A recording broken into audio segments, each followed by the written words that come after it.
Oops, no. There we go. Okay. I saw Goat Simulator being played. I was like, oh, I know what Eddie's doing. Hey, everybody. I'm going to turn these guys down really quick. Okay, so we are getting ready to start our stream here. That's awesome. Yeah, it's us. Yay! We got one more coming. He was playing Goat Simulator. I'm gonna call him out right here on stream. He was playing Goat Simulator and lost track of time. But I think he was playing with his kid, which is sweet. I was gonna say, since I saw that. But yeah, so I haven't played it. I've seen it, and it's ridiculous. I could see losing yourself in it for sure. I could see it. Yeah, so we are getting ready to dive into session 13 of Boundless Valor. I can't believe it's already been 13 weeks. It's kind of crazy. We do have the D&D command if you want to look at people's character sheets, but we're going to jump over. They would be crying. We'll have to try it sometime. Thank you, Rose. I'm going to jump on over and start the shenanigans here. So. Oh, no. Those ones. Oh, that's horrible. Which you can close. And then he makes footprints on your screen, and then sometimes he'll just chase your mouse and grab it. I missed and then what run is away this? with it. It's a Goose app that you can download for your desktop that fucks with all your stuff when you're playing. That's hilarious. I love it. Okay, so Oh, he'll also sometimes pull up like note cards with like words he's typed. Okay, so we're gonna go through some notes here. First of all, Aegis and Marcus leveled. Congratulations for level 7. Hey. We've got Bonkin not very far behind, and then Kira and Tempest not very far behind Bonkin. So you guys are getting up there. Just as a reminder, I'm doing kind of a weird hybrid milestone / XP thing. It makes sense on my spreadsheet, so I'll tell you when you level. So yes, level 7 for Marcus and for Aegis. Also, just as a note for stream and for everybody here, Xavier and I, and well, our whole family has COVID presently, and we had to, we had to cut our stream out a little bit early last night because we were both feeling the fatigue, and it was kind of sudden. So if we end up getting to that point again tonight, I'll let everybody know. We anticipate trying to go till 10. It's just going to kind of depend on how long medicine holds out. So don't force it. Yeah. Thankfully, it hasn't been too terrible for me. I had the worst of it like Thursday night into Friday, but Xavier's kind of dealing with it right now, so we'll play it by ear. And then, as always, jokes in chat, please do share them. Make sure you're keeping track of your inventory and spell slots. And let me just check my notes and make sure I didn't have anything special. Nope. Okay, so quick recap. Last week was actually pretty straightforward. You guys were hanging out for a little bit. You got called for possible gang activity with, what did we say, 12 individuals potentially? Yeah, it was like 10 to 12, I think. Yeah. Yeah, we need to talk to whoever's making these fucking initial phone calls, because... Yeah, talk to the civilians. Like, what fucking Karen called 911? Welcome to the life of a dispatcher. There's like 30 motherfuckers out here. They're causing mayhem. Bitch, there's 5 zombies in the road. What are you talking about? Yep. So, yeah, I did spend time as a 911 dispatcher, and we got that shit all the time. They'd be like, there's 20 people in the street fighting, and you get there and there's like 3. Like, where are the rest of the people? It's only us. So yeah, so you got dispatched to potential gang activity. It turns out it was a gang of undead. And you also managed to successfully not only down, but also capture their necromancer. So he is now in the custody of Alpha League thanks to this team. There was also, at the end of last session, some awkward conversation that may or may not have strengthened and or destroyed friendships, ? Not really sure where anybody We don't need to recap that. right now. Go, No, if you please, wanna see in detail, I'd like to... well, Bonkin was the dum-dum. Aegis tried to correct it. Tempest has no filter. That's how that went. And it was all aimed at Fair. Kira. And Kira is innocent, truly, and Marcus is an idiot, so... It's true. And now Aegis kind of feels bad for bringing it up in front of those two. Well, Those it all came two. out. Only one of them had to deal with that shit. Yeah, and then Kira did send a warning text to Marcus, and Marcus was sending pictures of an ancient Of the fossil. fossil wearing his headpiece. So good times were had. And holding my gun. Oh, tech. And holding his gun, that's right. Now, when we begin, I want everyone to roll initiative because no, I'm just kidding. You armed it. Because now it's got a gun. Oh, Lord. So we are going to start today's session with, there are 2 tool belts that are waiting. I know that you guys were like eating food and stuff. So, Kira, you would have found a tool belt by your door. Bonkin, you would have found a tool belt by your door. They're pretty simple. It's like a Phillips head screwdriver, a flathead screwdriver, a hammer, nothing too crazy fancy. Can I just get a clarification? We are currently we are starting on the evening of December 29th, correct? Yes, but let me make sure. No, we should be on the 2nd. Hold on. Let me look. Are you, what is the weight on a tool belt thing? 2 pounds, I would say. And then, it was January 2nd is when you guys did that undead mission. We just Okay, jumped thank ahead you. a few days. Oh, okay. We Yep, just that sake was of on it. brevity it. Mounted grenade launcher. No, that is not on the tool belt. Yet. I've only had it for like 5 minutes. Please. Yeah, give her time. Okay, so any other clarifications or questions before we actually dive in here? Perfect. All right. Yes, level 7, Aegis. Kira and Tempest and Bunkin are still 6, but not too far off from 7 at this time.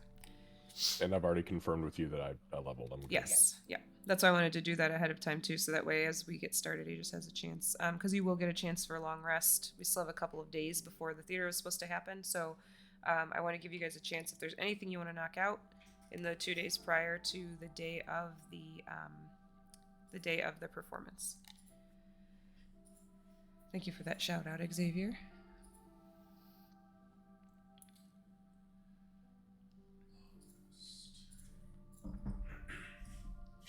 Oh, the Golden Commander does visit, so we can do that part. Hold on 1 second.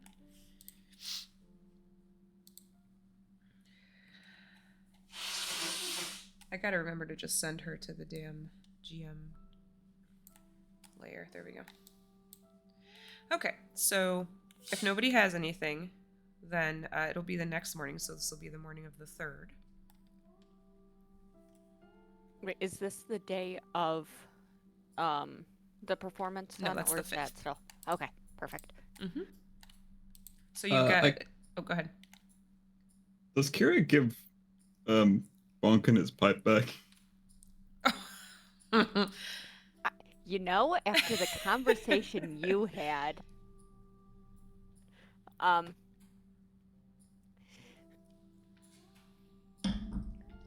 yes, she does. Begrudgingly. She doesn't even modify it heavily. Heavily. Yeah. If it suddenly explodes, you probably deserved it. What do you mean? I clearly did nothing wrong. But you know what? She doesn't even hand it to him. It has been cleaned, artificered a little bit, and is just wrapped very neatly and outside of his door by the time he wakes up. There is no contact. Like, there's probably like a note on your door, like in front of your door when you wake up, that's just very badly written that says "Thank you" from Bonkin. Because he still can't remember how to unlock his phone. Correct. God damn it! I'm saving that note. So it's the morning of, it's Wednesday the 3rd of January. I'm assuming everybody will come out for breakfast. Yes. With who our I'll sit cook is, very far absolutely. away. Yeah, yeah, your cook, I'm assuming, is up making breakfast. Yes, I would be. I'm just also trying to look through and level up really fast. You know what? I'm gonna take my food and go in our conference / absolutely a D&D room. Okay. Okay. So after a little bit, I'll say it's probably about 7:38 in the morning. The elevator would ding, and you'd hear the familiar hello. Oh, good morning. We're in here. We're in the kitchen.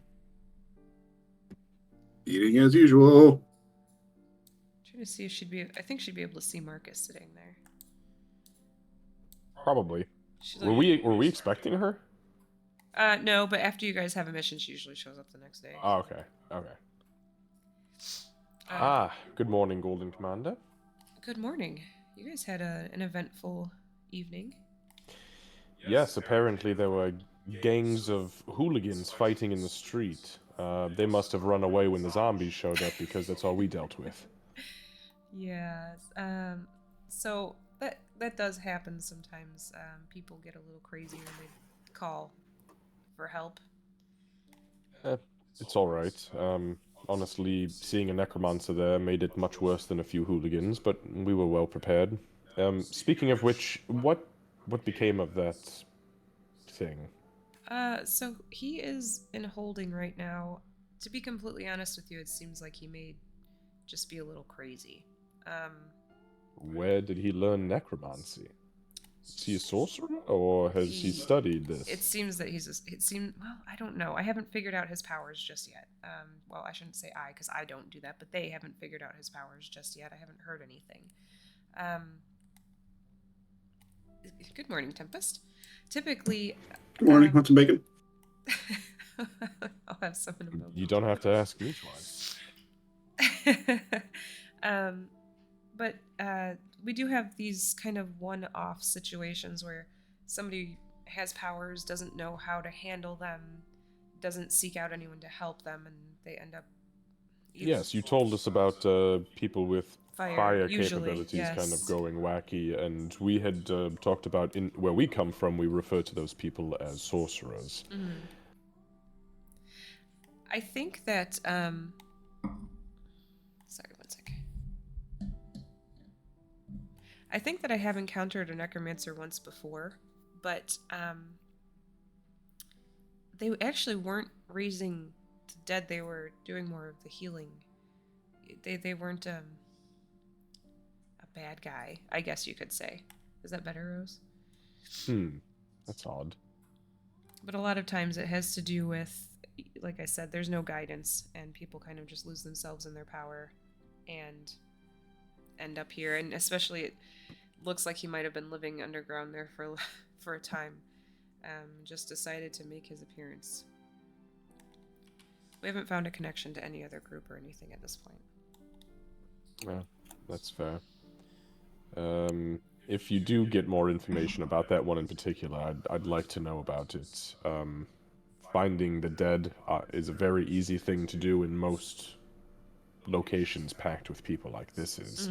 So I fear that if this starts to run rampant, it could be a bigger problem eventually. Absolutely, yes. I'll keep my ear to the ground. If I hear anything, I'll certainly let you know.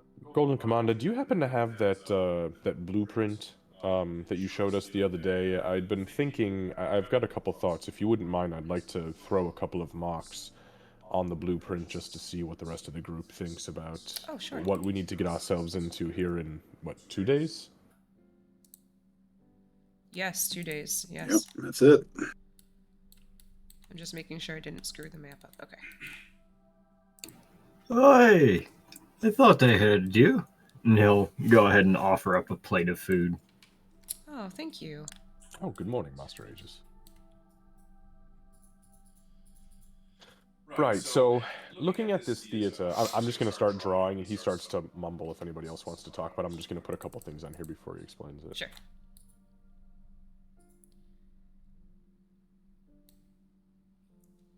I guess a bit after Aegis, Bonkin will come in. Morning, Miss Leona. Good morning, Bonkin. I hope everybody slept well. I slept like a little lad.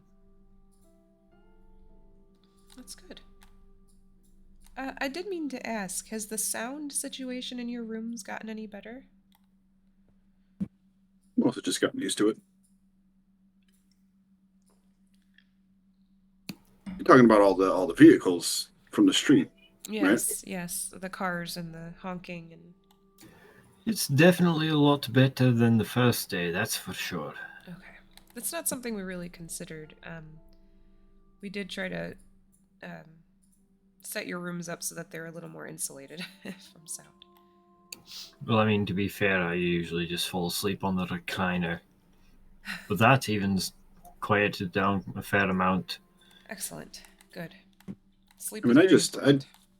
I always have my window open. I need that breeze, but yeah, for me, I know that the sound, I've just gotten used to the noise. It was in the first couple nights, I just didn't know what it was. Now Yeah. It's kind of hard to warn people ahead of time or explain things that you just kind of grew up with your whole life. Everybody knows it, so.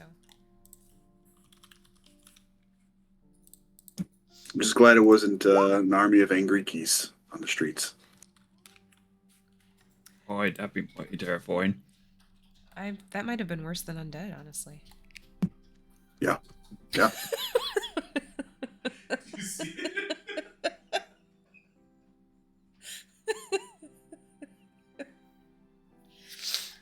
Okay, well, that's a really great drawing of Min, Marcus. Thank you. Oh, yes, I forgot I was actually drawing this, wasn't I? Yeah, so here's my idea. So we have absolutely no clue where these things are going to come from. Correct. So I had two thoughts. One was what I have set up here, as we had discussed last time, Master Bonkin, I believe Min, and Master Ragus were going to take place behind the curtain to keep themselves easily out of sight of the audience. Master Tempest is going to be performing, so he's down here, that's our little blue circle. I was thinking I would probably be beneficial dead center in the middle of this place, but hidden a little bit. And maybe Mistress Kira either back here, or, if I'm not mistaken, there's a balcony just above, because, well, I suppose I don't know too much about your melee capability, Mistress Kira, but I've seen you with the crossbows, so I assumed maybe a vantage point could be beneficial for you. It is. I could easily get from that point up to the balcony if I needed to, like that. The vantage point is potentially beneficial there, though I do have my my blade I use as needed. It would be difficult for Min though, and she looks a little guilty almost. If we get too separated, it can be troublesome. Okay, why don't we try this then? What if we were to take Mistress Kira and Min and Master Bonkin in the back? That way you have healing capability plus your ability to, pick, 4 things up at one time, Master Bonkin, and throw them around. And then out here we've got Master Aegis, just in case I get into a pickle trying to defend Master Tempest. Anything could change on a dime. I'm just thinking of, where we should start out. The other thing we need to keep in mind, Master Aegis, I don't mean to be rude here, but we probably should not perform any fire incantations in the theater, because if we start the place on fire, we've got a very big problem on our hands. The enemies we're going to be facing, we assume, are ice creatures, so they'll know we were the ones who started a fire. Well, I completely agree with that. I do have one question, if you know, Golden Commander. Sure. By chance, do you know how much room might be underneath the seats there? Where Tempest and all of them will be? She blinks a few times. Like under the chair? Under each individual's chair? Like, I think they're just normal chairs. Yeah, Is they. there enough room you think I could lay down underneath? You want to lay Because down underneath me? That's awfully clever. That's very clever. He's very small. and on top of that, I've learned a bit of a new trick that I could go ahead and use as a bit of a protection that would go across that entire band, not just Tempest. Interesting. What? What? Soon's light will purify. Hmm. Trust in that. Okay. As long as it doesn't set the seats on fire and the carpets and the ropes, we'll be all right. And I did have an idea too. Now that you're talking about setting things on fire,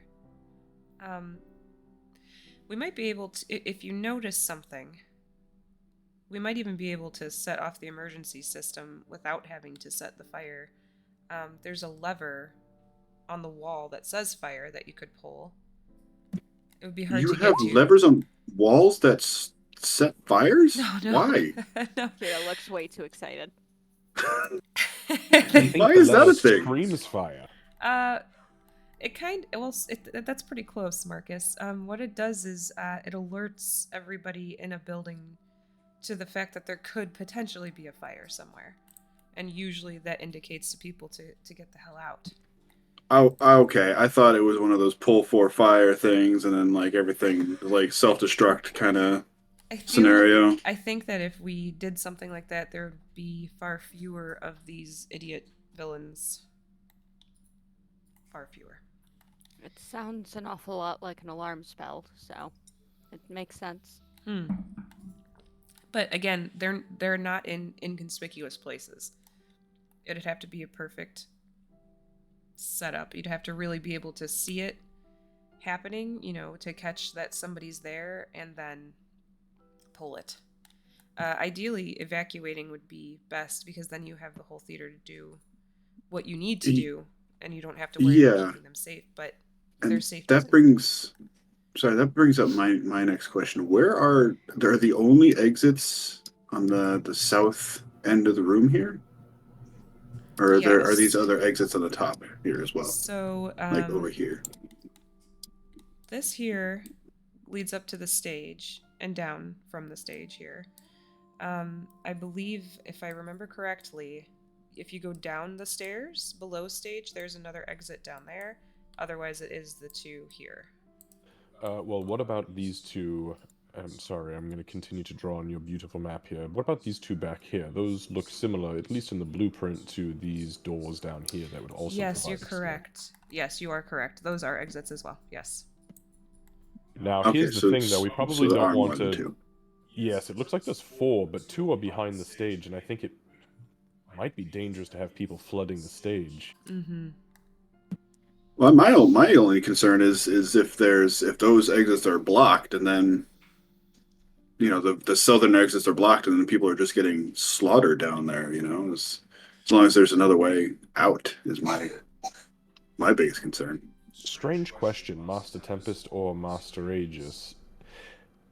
Do either of you have the capability of conjuring illusions? Like really good illusions?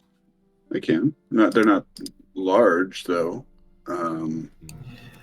Mine are more parlor tricks. Yeah, same.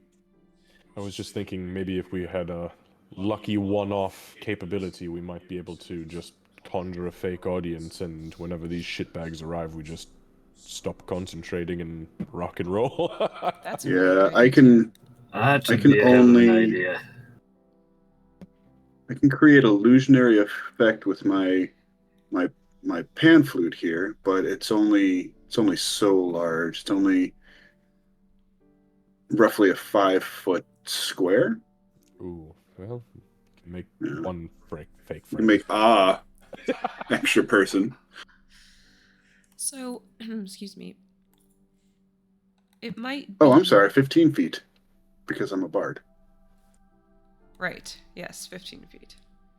It might be... So, I know for a fact that there is one of the fire alarm levers here.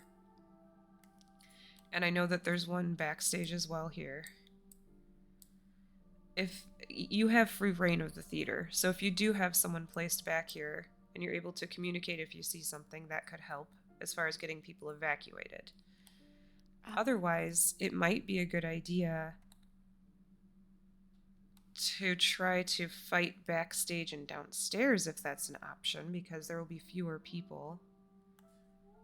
Well, I can pretty much guarantee that if anything appears in the audience, I'd be able to at least grab one and bring them to the stage if the stage seemed more full of just enemies. Mm-hmm.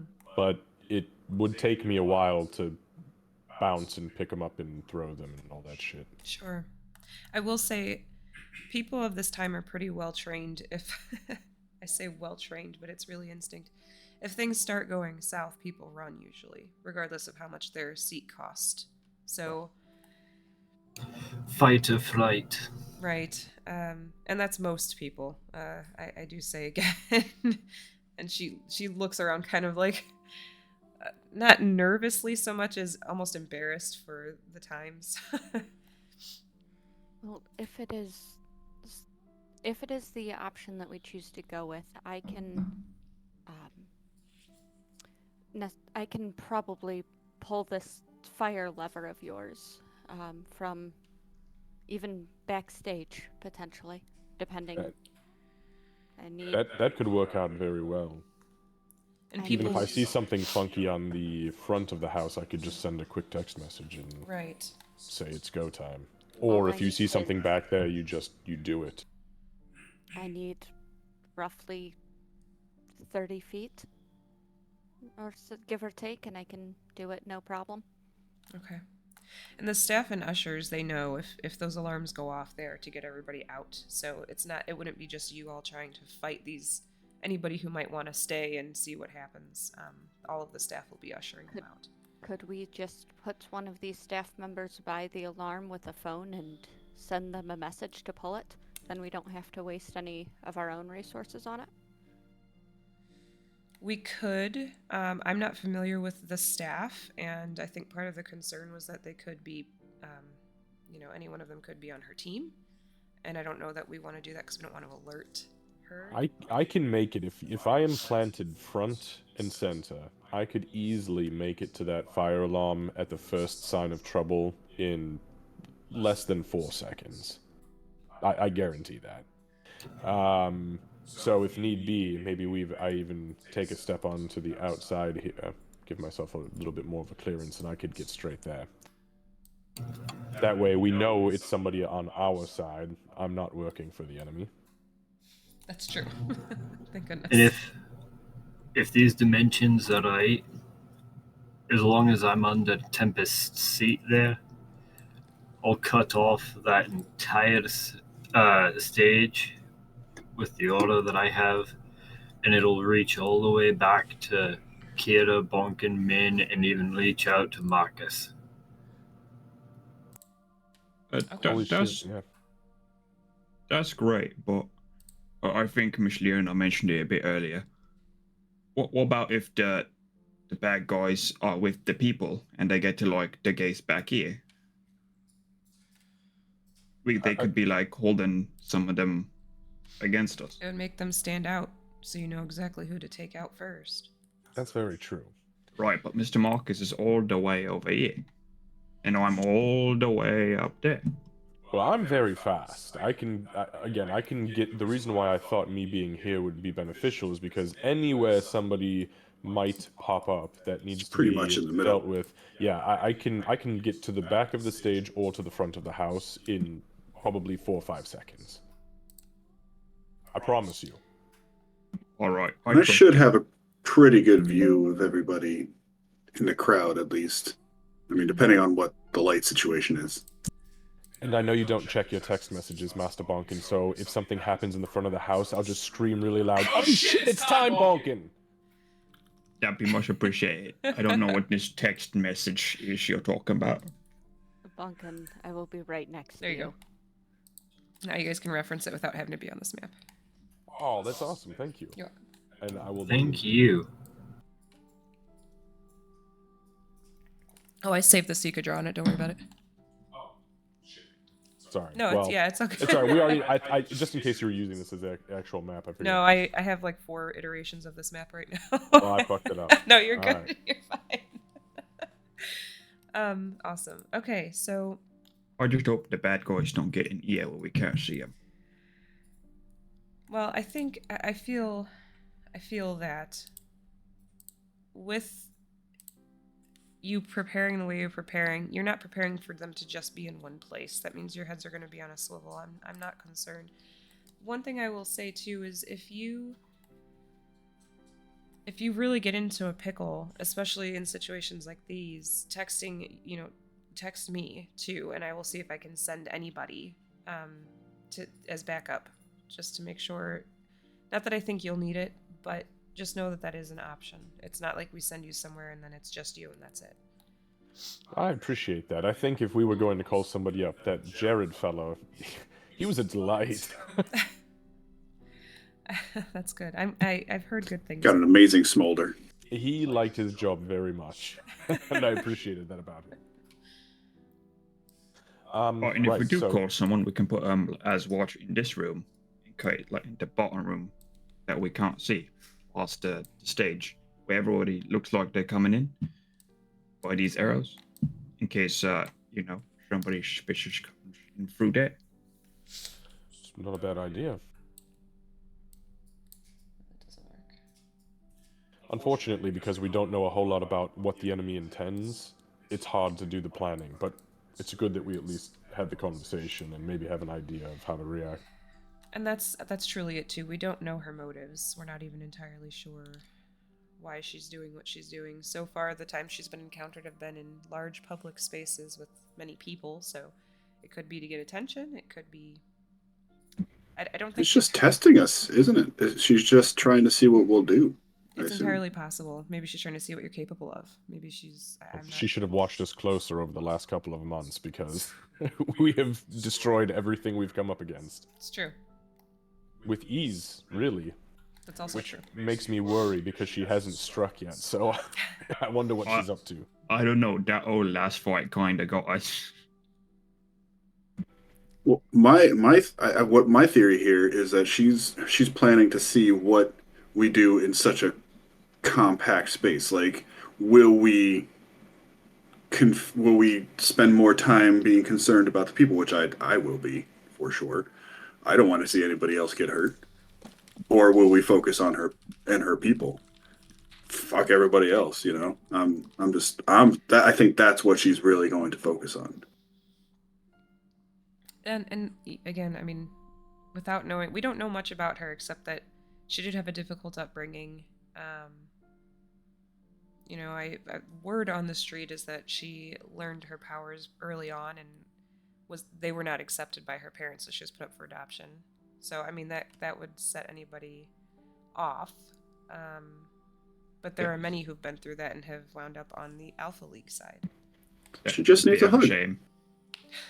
Good luck with that, Tempest. Well, I've got 4 arms and I'm ready to try. That's a hell of a hug. That's the forever hug. If there's anybody to give hugs, it's definitely this group. But the diligence you're showing makes me even more confident in having you all handle this situation. Again, Aegis, thank you so much for bringing this to our attention. It was a risky move, but it paid off. How's your arm, by the way? Well, with the past couple of days of healing up and everything, been better. Okay.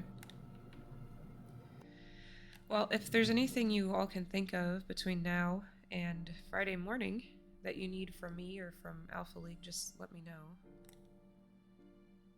Marcus, how are your pistols treating you? So I've stopped shooting them regularly. I've come pretty close to hitting people a few times, and maybe I need a little bit more practice. But the sabers are great. Well, that's good. I'm glad the sabers are working out. Don't tell him I told you this, but Zevis had trouble with the pistols at first too, so... No shit! He made himself out to seem like a real master, so... He is now, but it took time. Good, well I'll razz on him till he teaches me more. I don't know. They Meanwhile, worked out pretty well for me. I was about to say, meanwhile, we got the gunslinger over here. Tempest literally saved us. He ended everything with that pistol. I didn't think it would work. He's a really good shot. Maybe you're just using them too often, Marcus. I think his exact words before he took the shot too was, "Oh God, I hope this hits." Oh, you spoke the magic words. Yeah, something like that. Oh, goodness. Well, keep on doing what you're doing.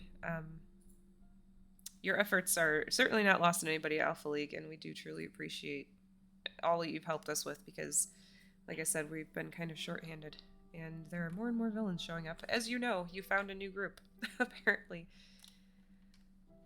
She just kind of sighs. All right. Well, you know how to reach me.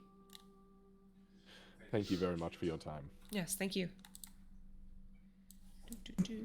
Thanks, Commander. And she calls the elevator, and then ding.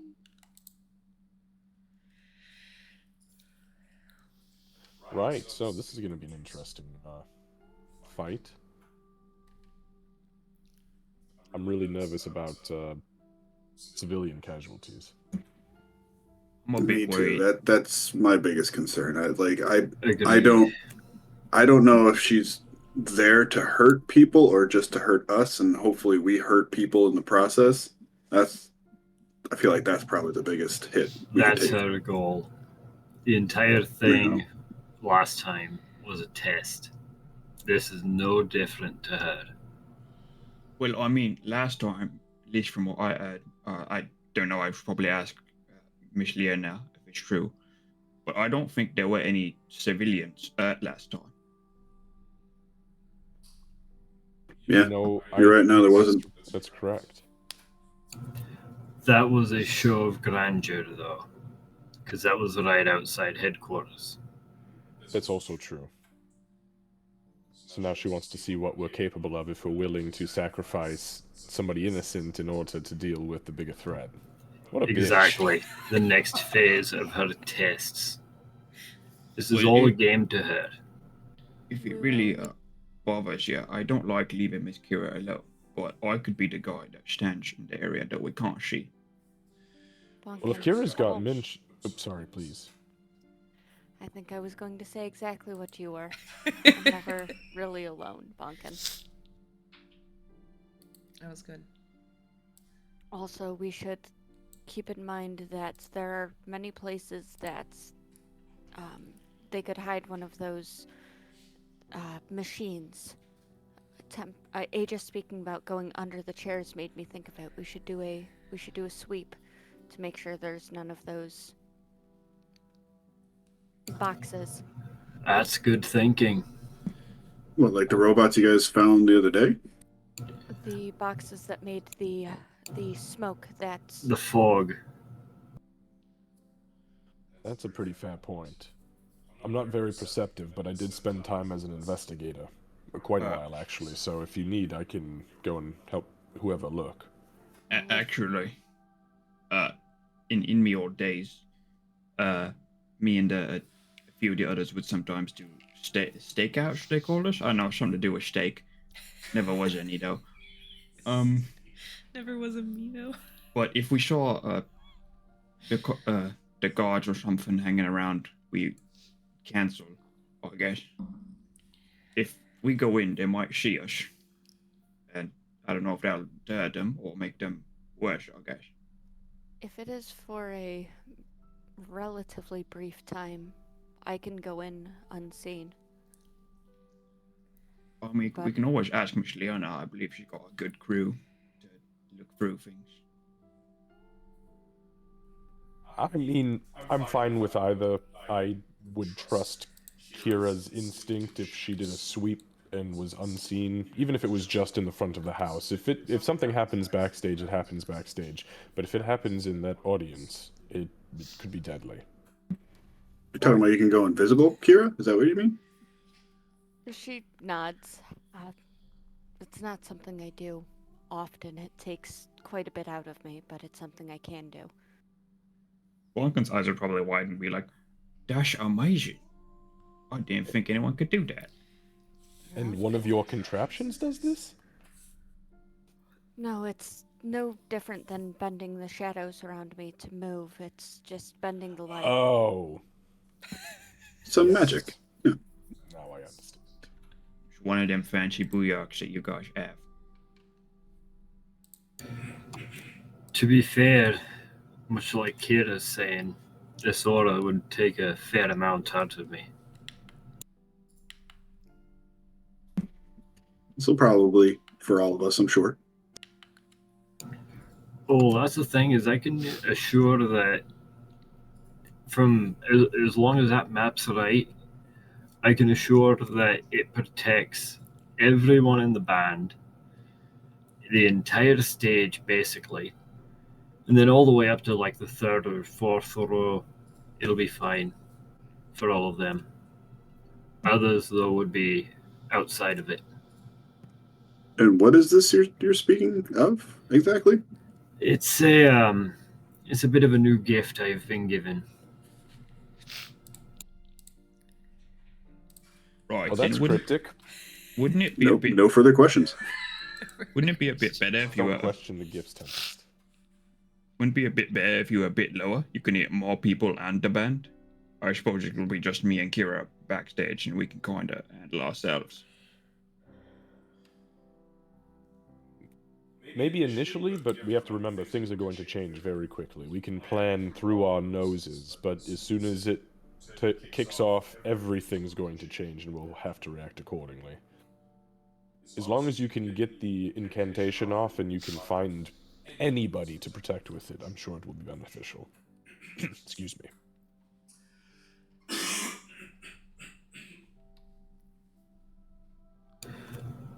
Alright then, Tempest. I've got a challenge for you. Me and you are going to spend a little time together today, and I'm going to solely listen to you play it, and I want you to play it as loud as you can. Okay. Oh, well, it's not just going to be me playing, though. It's going to be other people playing. I know. This is to help warm up, because I need to make sure that I can hold concentration on this the entire time. Oh, that's very smart. Hold concentration for the entire set, you mean? Or at least well- for the duration. If we see anything, I'll be keeping an eye out. We're going to have to figure something out. Do you want? And Aegis will kind of go into a bit of a thinking phase again, real quick. Do you want an extra element of difficulty there to try and focus through? Anything would help. So she turns to Min Put a bird on and it. just says in Elven, "Hear that, Min? Looks like you're gonna get to play today." And Min in Marcus response perks just up, his eyes go fucking wide. What'd she say? What'd you say? Nothing. Min in response just puts a paw up and just shing claws. What? Well, I trust Miss Kira, and I mean, I guess if it is alright with it, it'll be fine. I'm not gonna lie, that's a little bit concerning, but I'm sure it'll be fine. If you can concentrate Your through face Min, does not give me much hope there, Mr. Marcus. Don't worry. It will be fine. if you can concentrate through Min and Tempest, I'm sure tomorrow will be, or 2 days from now will be just fine.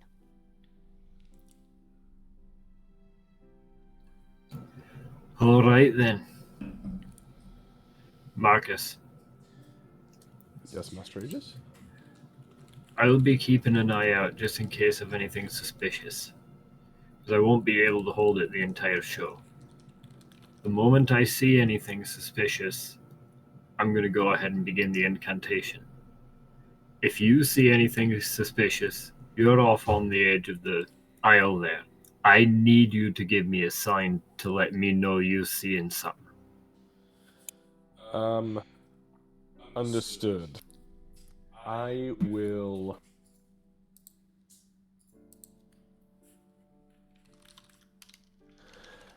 Well, I think what I intend on doing is bolting for that fire alarm if I see something first. So if I start to run, it's because I've seen something and that's your cue. If I see you incant and I don't see anything, that's my cue to run because you've seen something. We'll be looking right at each other. I think that's beautiful. Is this like an invisible effect, or is it like flash, boom, you're all It's an blessed or something? How entire does this work? it's an entire aura centered on me, radiating out about 30 feet. As long as I'm right there in the middle of the band, it'll go from wall to wall, taking up the entire stage. Holy shit. But of like visible whatever, like what does this look like? Is it obvious like you pop something off, or is it like how does this work? Is it obvious that he pops? Just because I'm not sure officially how Aegis would explain it, the exact flavor text is purifying energy radiates from you in an aura within a 30-foot radius. Right. And Aegis, so Aegis, you would know it's going to have a visible effect. Marcus's stuff has a visible effect. The music is going to be pretty loud, so they probably wouldn't hear the verbal unless you're right under that person's chair. So if you're going to be under Tempest's chair, more than likely he would hear or at least feel the change once you start talking. And so do it that way you will. But yes, there's a visible effect. I mean, there's also going to be a bunch of lights and everything, so. So if you see the entire area go a little bit of a rosish hue, that's when you know I've begun the incantation. That's easy enough for me. Marcus, with where you were at, where you were thinking of being at least, you'll be in that area too. Beautiful. I await to bask in your purifying light. Is that what you said? A gift from Soon herself. It's very rare I find myself in the presence of true divine magic, so I appreciate that. I wouldn't call it fully divine, but it comes from a divine source with a divine purpose. That's its intent. Interesting. So you're not like truly a priest then? You got me down to the basics. Exactly what you've been talking about the entire time. I'm one of the sorcerers. No? So are you like gonna explode? No. I was blessed by one of Soon's devas when I was trying to go ahead and help a village. That's wonderful. I got no idea what that is, but I'm sure it's great. We're in the presence of a very potent entity, Master Bonkin. That's what that means. Oh, that's good for you, Mr. H, I guess.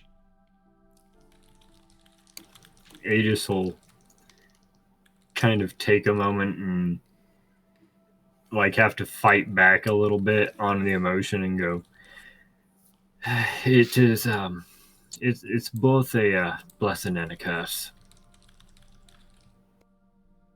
Trust me when I say I understand that notion all too well.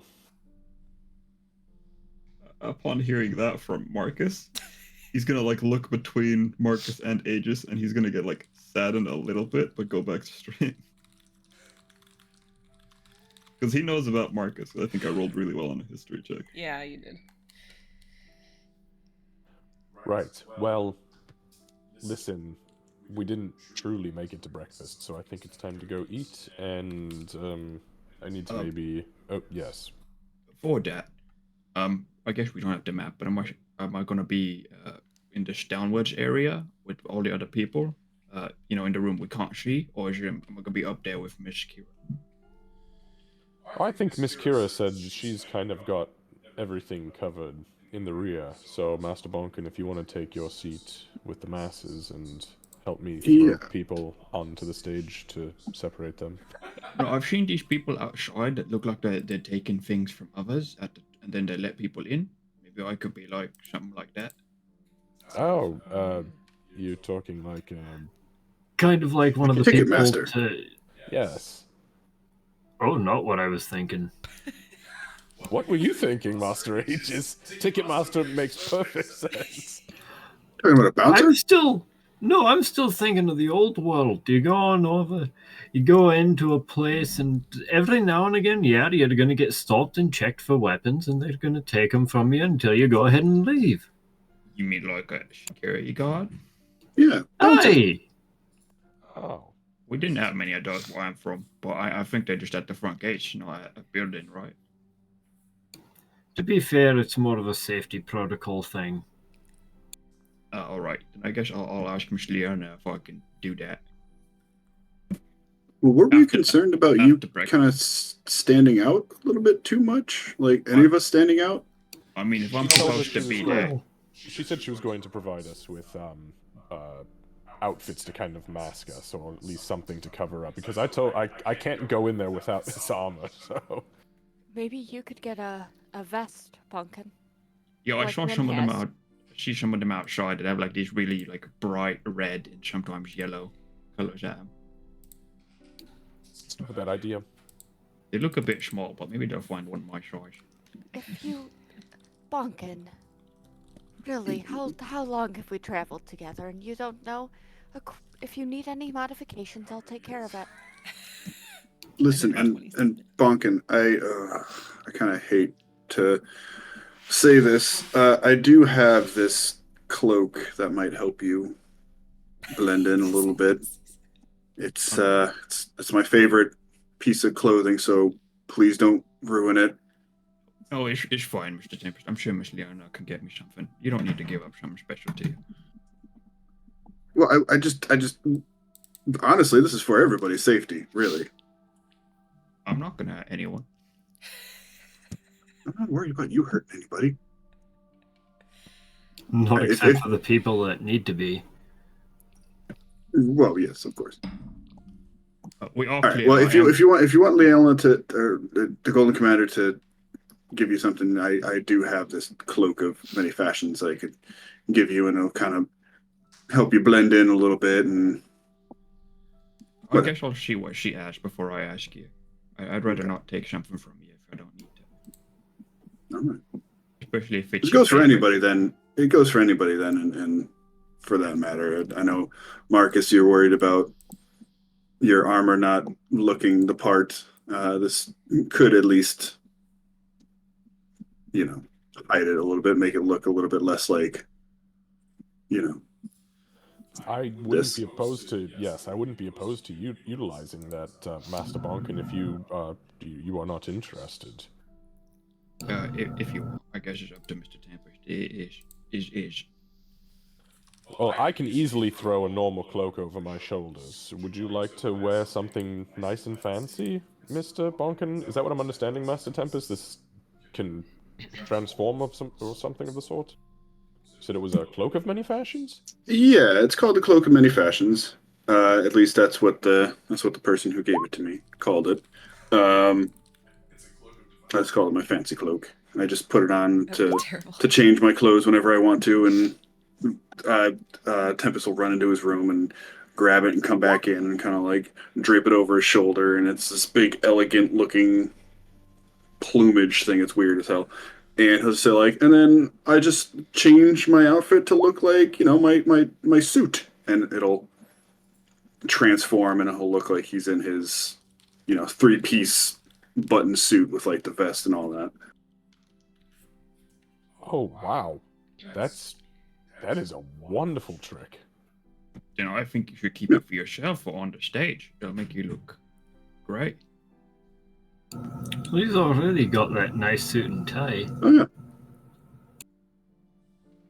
I mean, that thing's wonderful. Just after saying that, he just freezes for a moment and then kind of looks down at himself and realizes all of the red and everything and how bad that would stand out underneath the chairs. I'm gonna have to go in all black, ain't I? I'm sure Miss Kira can help you with that one. I think the Golden Commander said she's going to get us all outfits situated. Am I Oh, yeah, thinking right. No, you're correct. incorrectly? Yeah. Anyway, I guess I'll go tell her about after breakfast, of course. About I guess the change.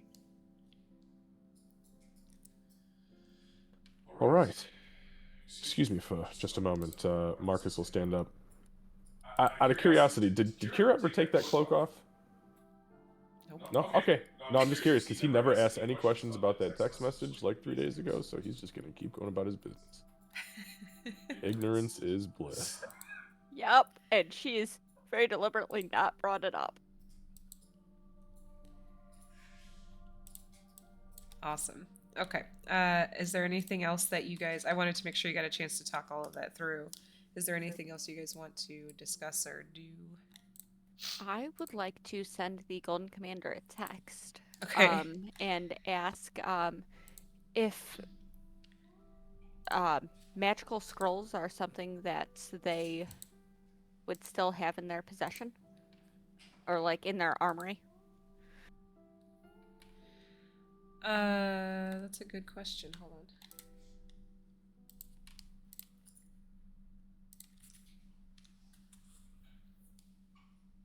I just have to roll something really fast. Sorry.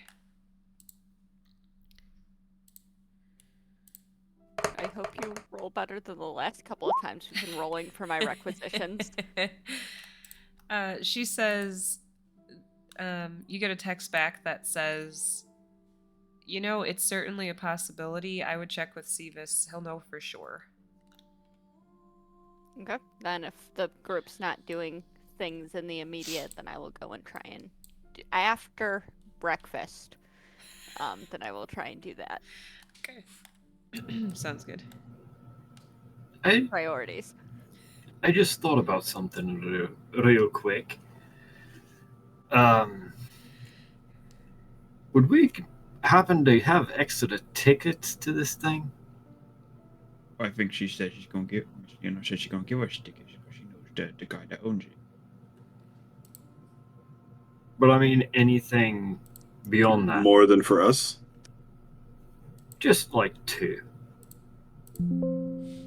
Hell, 1 really. I don't know. I guess you can. You want me to go ask for some when I go up? I mean, if you're going to visit, honestly, that would be great. Sure, I can ask. I got a favor I could call in. Who are you thinking of inviting? I could see if one of the members of the church could attend to go ahead and at least provide us somebody to go ahead and give Q and watch out. Nothing more than that. They wouldn't be probably anybody of use in an actual fight, but at least somebody with an extra pair of eyes. I think we could kind of keep people who can't fight to a minimum. What's the word? A small amount. Because if things It's do fair. break out, it is going to get bad. Like, the less people to get hurt, the better. From what I've seen, we are alert enough as a group. I don't... If your allies from the church would enjoy the show, that's a different story, but in terms of putting them in harm's way, I'm not sure it would be worth it. That's fair. I figured I'd throw it out as a possibility, but it was just an idea. I'm trying to think of really all the possibilities, because we don't know entirely, as we've said, what she has in plan. We just know this is another one of her tests.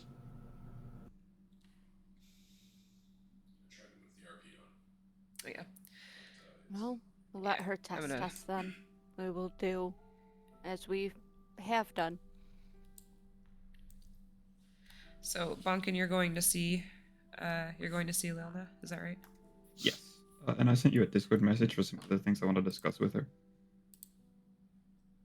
It's nothing too big. We can. So, all right. So, are you going to her office or? Probably her office. He just remembers that it's like the highest one. Yeah. So the last button. Yeah, the topmost button. Yeah. So, you go to her office. She's in there. We can. Do you want to roleplay or do you want to sake of brevity it? Just kind of sake of brevity. Sure. Yeah. So, she says that's not a problem. Getting a couple fishing rods is not an issue. That's definitely something that still occurs. People fish all the time, mostly for sport, not so much for survival anymore. And then as far as places to fish, she'll tell you if you jump in the car when it's not a call, you can just tell him where you need to go. And then the nice thing is he's your ride to any calls, so you kind of have to go if there is one. And then as far as the plan is concerned, she does confirm that she's going to get everybody uniforms today. Actually, she should have them. She's also, what else were you sharing as far as the plan is concerned? That he has... Updating her on that because Bonkin isn't going to be backstage anymore and mark downwards. Gotcha. Yeah. So she actually says being a ticket holder or being a ticket collector is not a bad idea. That's not a bad idea at all, actually. I'll give you. I just want to see if I can help people as much as I can. Sure. Yeah. I'll give you different kinds of uniforms, and you guys can choose who's going to do what. I asked them for kind of one or two in every size, so they should be here today, and I'll have them delivered as soon as they get here. Right. Is there anyone I can ask how that works exactly? Because I've only seen it really sometimes. How what works? How the ticket holder person. Oh. So basically, if somebody walks up to the door, if they have a ticket, they will hand it over to you. Thankfully, the way that this should work really well for you, the way that the owner runs the theater is kind of old school, so he uses actual physical tickets rather than a barcode on your... You'll have a piece of paper. She realizes that she's going way out of his understanding. Absolutely. You'll have a piece of paper. They'll hand it to you. If they hand it to you and it looks correct, meaning it's not just a random piece of paper, they can go in. If they don't have one, then they need to produce it or they can't go in. Okay. So I guess, am I going to have one that looks correct to see? Yes, they will make sure you know what you're looking for. Okay. Okay. Thank you. You're welcome. And then, is anyone else doing anything in the meantime? I think I was going to go down and talk to Sevis for the first real time. Okay. I've been avoiding him. I like my own gear. Right. Okay. Yeah, so you go down to the armory. Sevis is there. He's, standing at his usual post, kind of in the middle. Are you just going to, walk up to him and ask? Yeah, if he doesn't seem like he's particularly busy, then yeah, she's just going to go and ask. I mean, his head is on a swivel, just so you know, he's kind of watching everybody in there. Even though most of them are part of Alpha League, it's just kind of what he does. But yeah, so when you approach, he says, I can take a look around and see if we've got anything. If not, I can check with the research team and see if they've got anything. I think most of the scrolls that we get come from taking out villains, but we could certainly look at it, see what we've got. That would be appreciated. Anything that you have that can be spared between me and the others, I'm sure one of us would have a use for it. Are you looking for anything in particular? A discussion earlier made me think about keeping something of invisibility on hand, but honestly, anything can be useful in one circumstance or another. All right. Just so you know, we do a steep discount, but there may be a cost that is associated with these.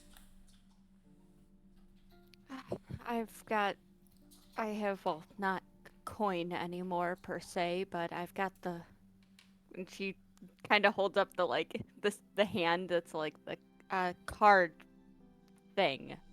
I see. You're embracing You're embracing the times. That's good. That's good. The machines are fascinating. And many.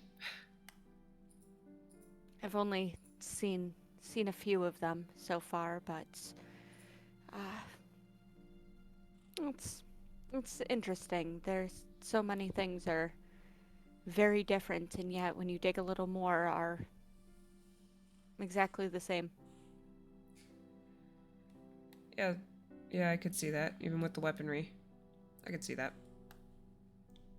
Yes, did you make Marcus's sabers?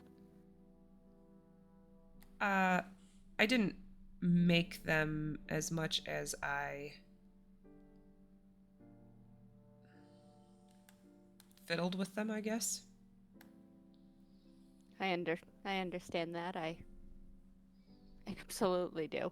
Well, they were exquisitely made. This bitch is gonna swoop in and steal our man. This is our man, Kira, not yours. I don't think I want to know what he's saying right now. He's just talking a little shit. Yeah, so he kind of, when you say you understand, he kind of, you see for like the first time, his face breaks just for a second. He has a little smirk, and then it goes back to the typical like Sevis. If you ever need an extra set of hands with fiddling, let me know. Absolutely. She just realized what she said. Hey yo. No, all of Ma'am. you no. Ma'am.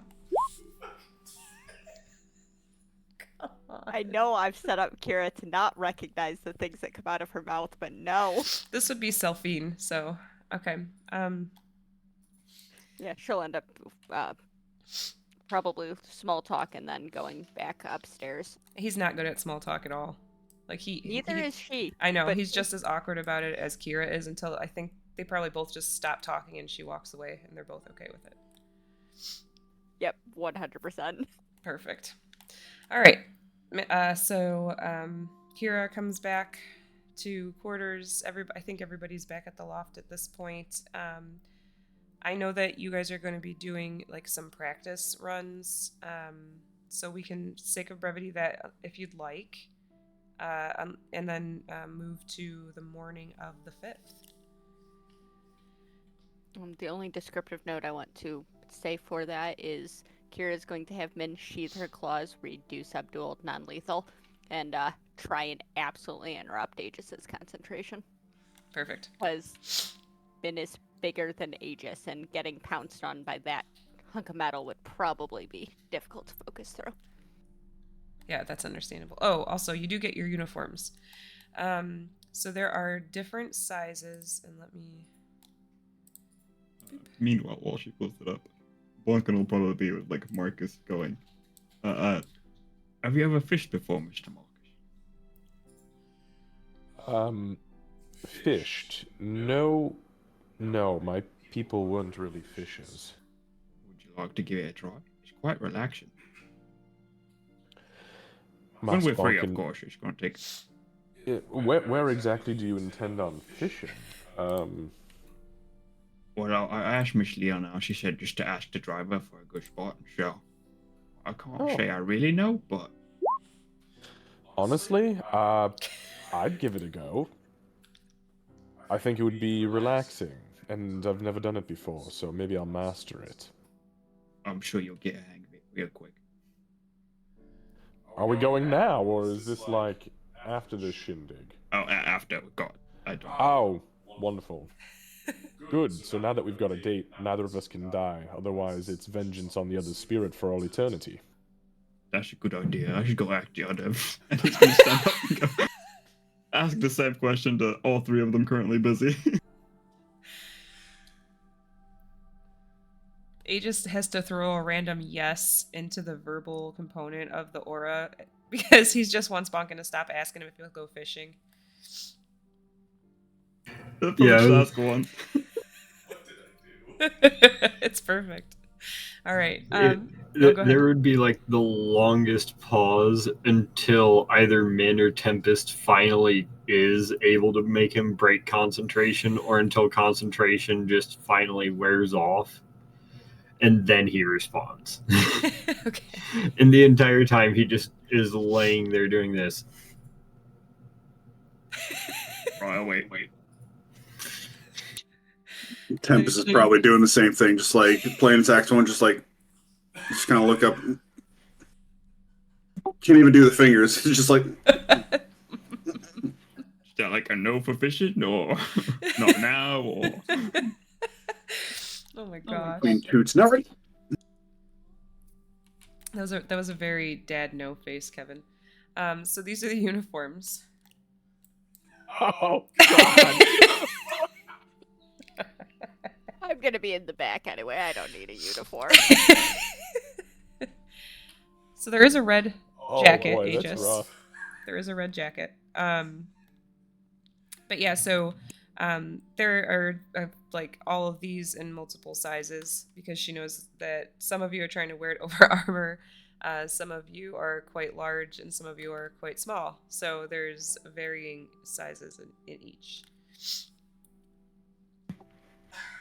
There's Would no Tempest Tempest be wearing something? He probably wouldn't be wearing like these uniforms, right? Like whatever the band is wearing. Like, is it like, are they tuxedos? Yeah, or... tuxedos. Okay. Yep. So Tempest already has his. Sorry to interrupt, but like, if everyone accepts, right, or whoever accepts, Bonkin will immediately just say what Marcus said, but you can't die, we have a date now. Blah blah blah. You can't die. We have a date now. If you die, then whoever dies is gonna haunt the other forever. Yeah, exactly. Kira's gonna do everything she can to not give you a solid answer about fishing. So she's gonna be elusive in all the puns, shadowy. Are you doing okay? Fair enough. Aegis would be excited about it once you do finally get the answer. And pretty much same with Tempest. He'd say like, "Oh, sorry, I just needed to finish off that set, Bonk, and I didn't mean to be rude." Fishing sounds fun. I used to fish with my father from time to time, so sure, yeah, fine. Oh, that's great. Maybe you can help me teach Mr. Marcus if he needs help. You should be fine with fishing. And I guess I don't know if Miss Kira is coming or not. She didn't answer. You turn around Now and she's that I not think right about there. it. She left. Miss Kira, she's gone. All right. She's very sneaky. It's probably a no for her, if I had to guess. Oh, that's a bit sad. I feel like I would she'd get invited. 100% use my shadow teleport to get out of that conversation if I needed to. Yeah, that's perfect. So there is a uniform that fits Bonkin. There's a couple of them, but you'd probably end up in something like. Oh, I was trying to like ping the damn thing. What the guy in front is wearing, where you got the vest, the like pull office one. Yeah. I don't know why it says pull office. Thank you, AI. But yes, that one is the one that you would wear. Awesome. The sad thing is there might be a red one that would work for Aegis, but Aegis knows there's no way that would blend in It'll stick underneath out. the seats. Yep. He's gonna have to go with one of the black ones, and hopefully one of the black shirts if they have one of those. Yeah, it's easy enough to. You guys have closets in the loft too, so you can kind of mix and match. As long as you have the vest or the jacket and the matching pants, you're good. Gotcha. Okay, so we're gonna fast forward to the morning of the 5th. You guys are told that you are able to go into the theater early if it's gonna help with preparing for the day and dealing with everything, getting yourself set. So you will have the opportunity to do the sweep that you were talking about. And let me get you guys to that map 1 second. I think the morning of, actually probably the entire night, I think Tempest would probably be spending most of his time like in the common areas, mostly just having a minor freak out, maybe a little more than a minor freak out. So probably didn't get a whole lot of sleep the night before, I'd say. Okay. Poor Tempest. Then in the morning, he's obviously a little bit jittery. If Bonkin does catch you, he'll probably go, you want a hug?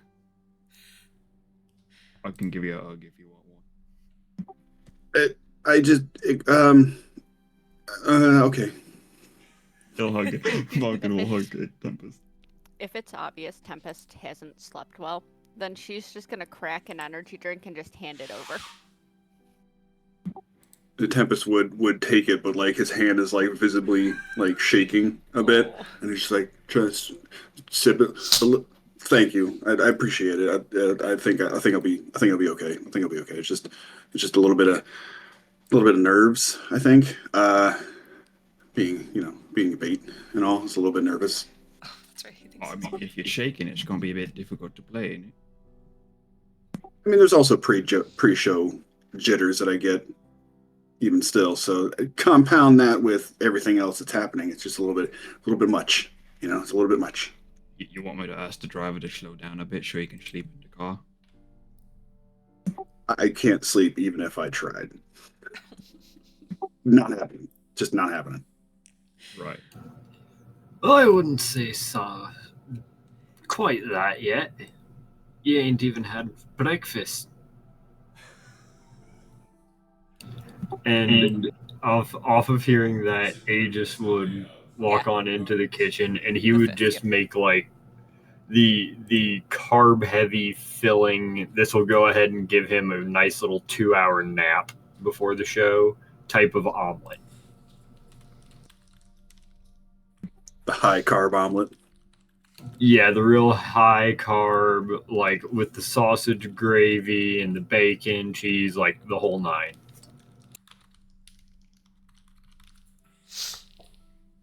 I feel like you need a constitution save for that one. No, you're good. Thank you. Thank you, Aegis. That's helpful. That's helpful. Feeling a little bit sleepy now, I suppose, but yeah, thank you. Appreciate it. It'll be good for you to get some rest before the show anyways. All right. So after the delicious breakfast that you thankfully have from Aegis, and Aegis, did you say that I gave you a DM inspiration earlier? I'm sorry? You got a DM inspiration earlier. I wanted to make sure you knew. Yes. Okay, perfect. So you guys, you now have free reign of the theater. There's nobody else here right now. You have the opportunity to kind of walk around, look around. I know you were talking about potentially doing a sweep for fog machines. Just let me know what it is you want to do. You've got right now 3 hours before the start of the show. The first show. Tempest would be hanging out with the rest of the band. I assume wherever they are, just kind of getting their shit together and getting their gear all in line, all that. Maybe trying to catch like a wink in the back, but probably not. Okay. Is there going to be anyone else on tickets with Bonkin? If so, Yes. they'll probably like run through like what the tickets look like with them. Just make sure he's completely got it. Yeah, it's actually like a young teenage girl, and at first she's talking really fast, but then when it looks like you're confused or concerned, she slows way the hell down, and she's very, very patient. So she explains everything to you very slowly and shows you what the tickets look like. Yeah, Bonkin probably does the same thing that I do, where you just keep nodding until they realize you're confused, or like wait till the end and then say, "Sorry, I missed everything." Okay. Marcus, what were you gonna say? Marcus is gonna do like a full investigatory sweep through the aisles and just kind of check under everything, make sure there's no fucking booby traps, or there's not some weird rune under every third chair and there's gonna spawn mephits or some. I've had nightmares about this for a week. So. Oh no. So give me just 3 investigation checks with advantage, because you guys know the layout. I was also going to say real quick, for Aegis, he's not so much looking for the fog machines. He's looking, I know she has a portal or the ability to create one, So if I was her, where would I want to be for easiest access to that? Okay, so you're looking for that location right now? I'm looking to basically go like criminal minds mode. Okay, if I'm her, where do I want to have my portal? Where do I want my escape route? Okay, go ahead and give me. Let's see. Give me 4 investigation checks, please. And that can be at advantage because you guys have had the map ahead of time and you've been planning. Holy smokes, Marcus. Okay. Yeah, investigation I'm good at, but I am not perceptive. Not perception. Okay, noted. Yeah, so you look underneath every damn seat. You even like they're the ones that like fold. You're folding them up and down. You're making sure that everything's functioning properly, even so far as to make sure that when someone sits down, it's not just going to bust right away and they'll get laughed at. I mean, you really thoroughly investigate everything. You don't see anything that stands out to you that makes you go, okay, this is trapped or they've been here or anything like that. Okay. You're very confident. Yeah, I'll make sure I do rounds to everybody and just say, listen, I've checked every square inch of the auditorium. The seats where the civilians are going to be sitting is clear. There's nothing funky. You also confirm the locations of the fire alarm poles. They were where Leilna told you. Wanted to double check real quick. You said investigation with advantage. Yes, 4 of them. Kira is going to end up checking in, like, when Marcus is going to start there, she's going to just, she'll say, we're going to head downstairs and do a similar sweep there. Okay. We'll be back upstairs before things start. So you're going down to make sure that you don't see any signs of... Okay, yeah, so hold on. You're going to have to do quite a few. Yeah, me and Min both. I need 7 from you, Kira. Okay. Are they with advantage? Yeah. And then am I making separate ones for Min? No, whoever's is highest, you can just take. Okay. That's intelligence. Holy 1 second. Okay.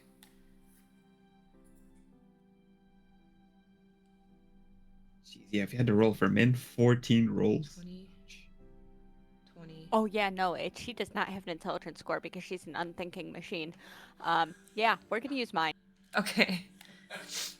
She is a Min 4 she's your backup. Yeah, she's your apparently. backup in case something's actually there.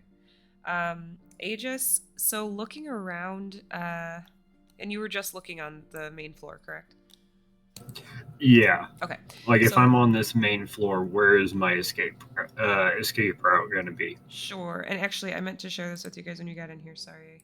So this is obviously the people aren't here yet, but this is what you see.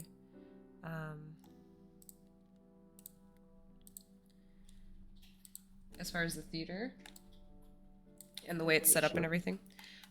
So obviously our layout is a little bit different. I can only do so much with AI, but it does have like, oh shit, there's supposed to be a tree right here. My apologies. It does have a tree there. I'll put it there in just a second. And then there is on the left-hand side, the balcony, but there's no seating up there. It's only the trees that you see up there. Let me get that tree there for you. Sorry, guys.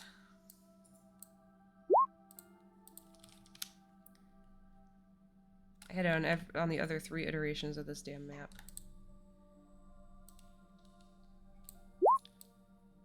There you go. That's a lot of nat 20s. That is a lot of nat 20s. Okay. And also a 6, a 10, and a 13. So I was either fantastic or, oh my god, there's so much stuff in here. Yeah, so it was, you were definitely overwhelmed by the amount of stuff, especially because there's so little technology. Like, this guy really is old school when it comes to theater. He takes it very seriously. He truly appreciates the art of it. So as you walk around, you are looking in every room, every door, really trying to pay close attention, especially to like the break areas. You don't see anything that stands out to you either. Like, they've been here, they marked this is where they're going to come from. There's nothing that stands out to you that they have anything planted here. Yeah, so it's going to take her probably a lot of the prep time, but she will eventually, the 2 of them will make it back upstairs. Okay. Aegis, you feel like if she was going to try to port in or out somewhere, it would probably be on or on the balcony, but you're not sure if that's just because you first saw her on top of a building, and that's your instincts going that route, but it is kind of an out of the way location. So you take mental note to maybe keep an eye on that area too. And just kind of from where approximately I know I would be, is there any chance of being able to see it? So you're going to be down here? Yeah. Yeah, you'd be able to see it. It would be like, if you look at the image I have pulled up on stream right now, you would be like down in the middle area of where the orchestra is, so you should be able to look up and see that balcony from there. Especially Okay. if somebody's casting, a bright and shiny portal. I just wanted to make sure of that. I appreciate that. Also, quick question, about high up is that highest balcony? The highest balcony is 30 feet up. Okay. It's not like it's a grand theater, but it's not like, a New York.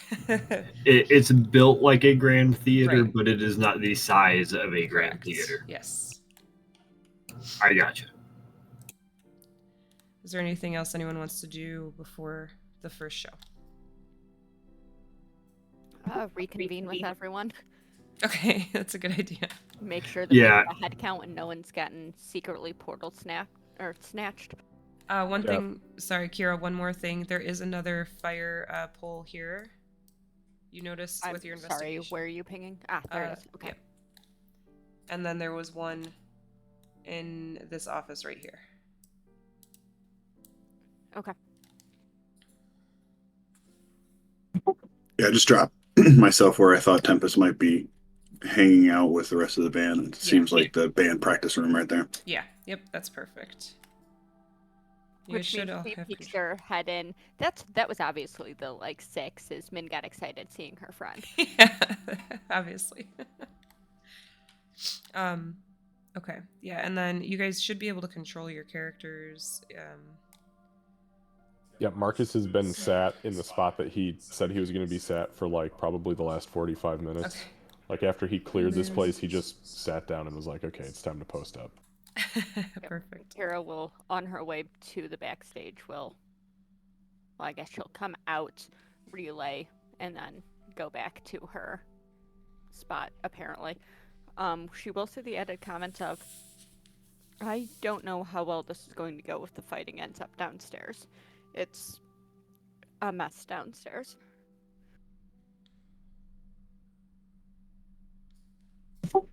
Sorry, who are you saying this to? Realistically, probably Marcus, because Marcus isn't hiding under a chair or practicing with the band or learning how to take tickets. Okay, well, thank you for letting me know. Is it hazardous or? Cluttered.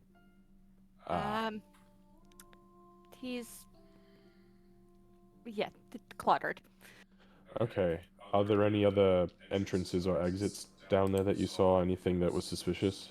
Not that I saw, but there are many rooms down there.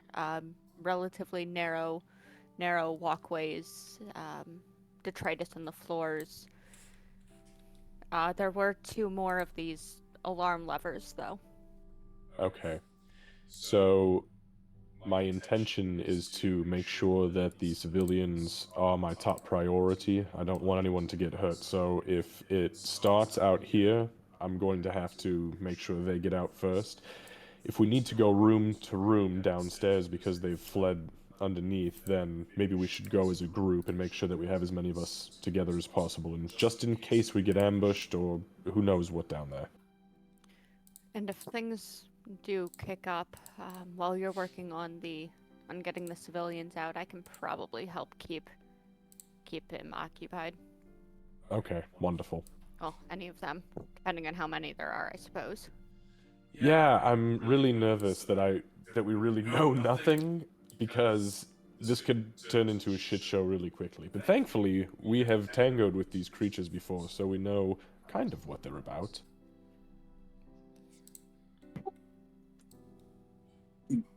While Tempest is downstairs too, mildly freaking out still, could he give the rest of the band a kind of a side eye glance from time to time to see if yeah, anybody's absolutely. being sus.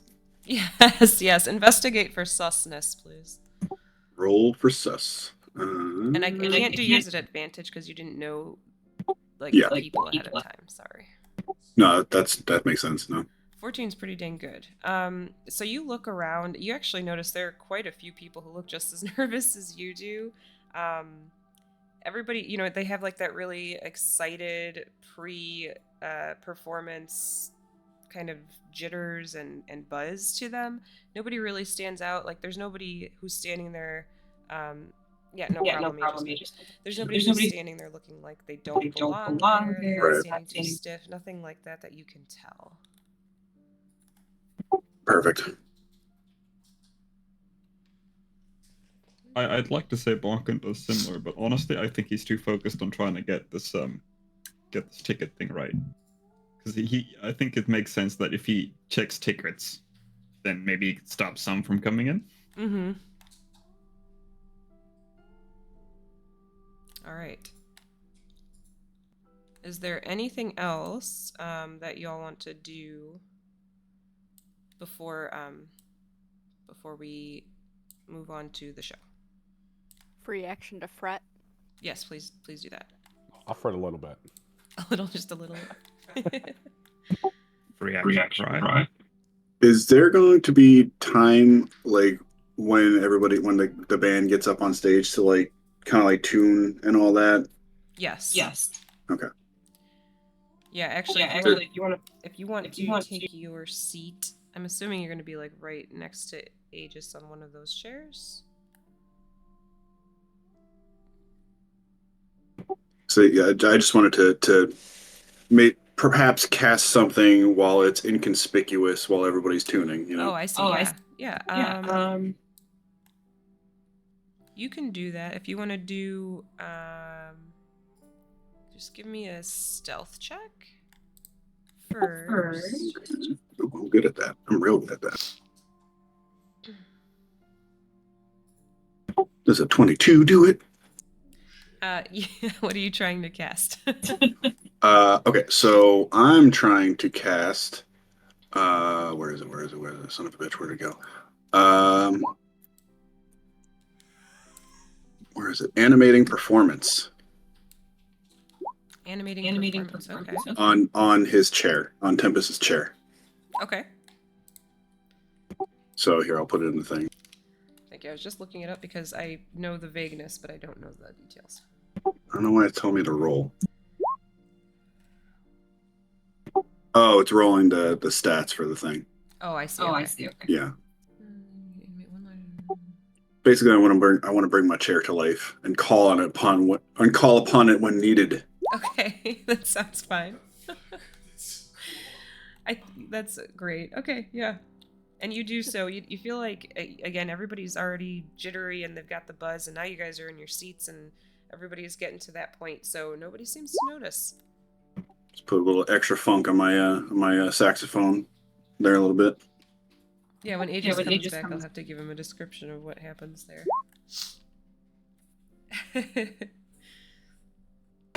Get a little bit of that. I love it. Okay, so the band. So you guys are already there. People kind of start to come in. 1 second. Am I completely blind from backstage, or do I have the ability to see anything that's going on out there? So in the middle and on each side, there's like the curtains separate, so you'd be able to peek through if you want to. Okay. But give me a stealth check. Absolutely like to be able to. I do not like the stealth check idea, though. Oh, that's why. So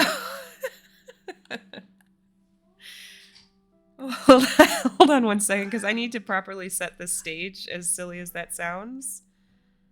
1 second here.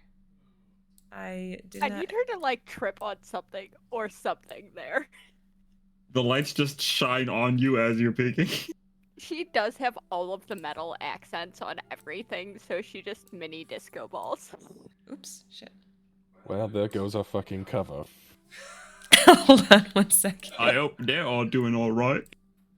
Hey, she's in uniform. It's fine. Well, where were you peeking? Were you peeking on the side or in the middle? Nope, I put myself in the center. In the center? Lucky for Yeah. you, there's actually a big fucking tree right there. So you shove your face into a giant pine tree. You Ow. know, that's fair. I'm gonna go off to the side. Could be worse. All right, let me move you guys. I put a lot of work into this map, so I want to show it to you at least once here. I've never To been God, so it's the glad right for one a I just tree. picked. Okay. Jesus Christ, that's a lot of people. This is they're all individually placed. I know, I can tell. I was like, oh my god. But I did make them part of the map, so I don't accidentally move them all around. Oh, thank God they didn't sell a full house. Yeah. So this is obviously the first show, and it's, like noon. So, but yeah, so quite a few people came in. Bonkin, you got really familiar with what you were doing. You felt pretty comfortable with it after the first few people. Nobody really tried to come in that didn't have a ticket, thankfully. It was just you and the teenager at the front. I reckon her longer than mine. Her line was longer than mine. Yeah. No, yours was longer because it was moving slower. Marcus, the seats do fill in around you. If you'd like to, you can insight the people who are sitting down next to you. Yeah, I'll be pleasant. This is a holiday thing, so people are coming in, I'm assuming, for a holiday show. So as they sit down, I'll just kind of nod and good afternoon. Good afternoon. And they'll Kinda go back nod to my back. business. Oh, good afternoon. You don't see too many tieflings in the audience, so you stand out a little bit. But there are a lot of different people of different races that are sitting down. There's even on stage there, the actors, the staff, everybody's just kind of intermingled. Also, Kira, when you shoved your face through and got a face full of tree, this actor back here kind of psst at you. Sorry. She's gonna text the group minus Tempest because she's not distracting Tempest. And you're gonna need to let me know when something happens. Oh, my brick lit up. My brick lit up. She just said, bless his heart. Okay, so you guys do, the show starts, the orchestra is playing, the people are on stage kind of doing their thing. Marcus, you're watching, and Aegis, you're watching. And Kira, are you going to try to poke your head through again? No, No. no, She done absolutely got not. scared off. Okay. Yep, I'm gonna sit for a little bit, and pace for a little bit. And Tempest, I assume you're watching as you're playing. Okay, so Best you can, yeah. everybody can give me perception checks. Oh, here we go. Time to start off the bad ones. Oh, that's awesome. It's not bad with a I plus got zero. +0. Ooh. Ooh. Let's go, Marcus. 12 buddies. 12 buddies. I don't know, man. Hey, I'm really good at that investigation stuff, though. All right, Aegis, you're watching. Everybody's kind of looking around, Aegis, you're watching, and you are pretty sure that you're starting to see maybe some oh, that's Min's. Okay. Maybe some it's not even so much what you're seeing but what you're feeling. It's like a change in the air almost that you're just barely noticing. You feel like it might be getting a little colder. The people on stage are still doing their thing. Nobody else really seems to have noticed. You take a peek out at Marcus, and he's watching, but it doesn't look like he's noticed it. Oh, and by the way, while you were under Tempest's chair, I forgot. Sorry, you were away. While you were under Tempest's chair, Tempest, do you want to explain what it looked like when you cast the spell? Sure. So, as I'll probably give a little tap onto Aegis' head on the bottom. I was like, so where's gonna happen? And then play a little bit of a tune, and then Aegis might notice the legs of the chair kind of buckle just slightly, and then kind of like kind of right itself a little bit, and you notice like they kind of have little kneecaps from where you're sitting. And it's bopping up and down like Yeah, Cuphead it's kinda, style yeah. to the music. Swaying slightly. Oh, that's great. So now I'm sitting on 2 people. Oh, no. No. Okay. So a little bit more time goes by. Everybody give me perception checks. Hope I do better. Oh, wow. Wow. Well, I got one higher. 19. I'll take the wizard. Yeah. Okay, Marcus and Tempest, you're starting to feel like the air is getting a little colder now too. Aegis, you were still feeling it, so you were watching Marcus for the signs that you guys discussed. You also can tell that Tempest above you, even the chair kind of like stuttered for a second as far as its like little waving bouncing. You feel like you guys are all starting to feel like something's happening. Okay, I'm gonna put my hand kind of like up and see. Can I tell? Like, is there a draft coming from somewhere in particular? Like, can I feel? No, or is it just the air just is in getting general? cold. Yeah. Question. Mhm. If I breathe out like the big open mouth exhale, do I see my own breath? It's not quite at that point, but it feels like well, I guess I've never been in your state during that time, but like a cold spring morning where it's Okay, Yeah. I know what you're talking about. Yeah. You just expect like these kind of theaters to start warming up with all the bodies not and it's cooling the down. opposite. Yep. Okay, sorry, I have a timing question. Yes.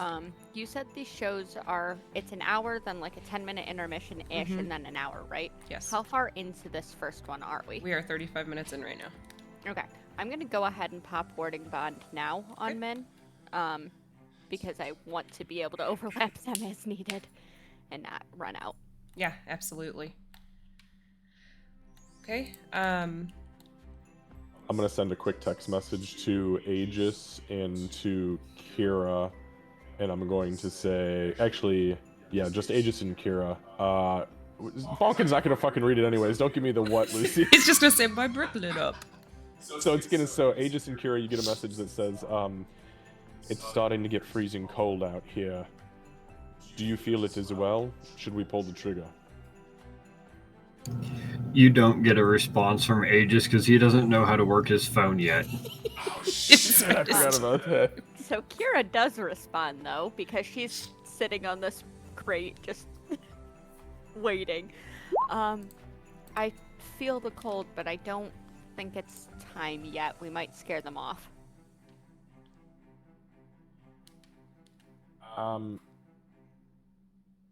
Shit, and we don't see anything manifesting around us. Nerdy, we don't. No, or but Arcanus, we don't see. You're starting, like, when you have your instincts kicking in and like the hair on the back of your neck, you're right there.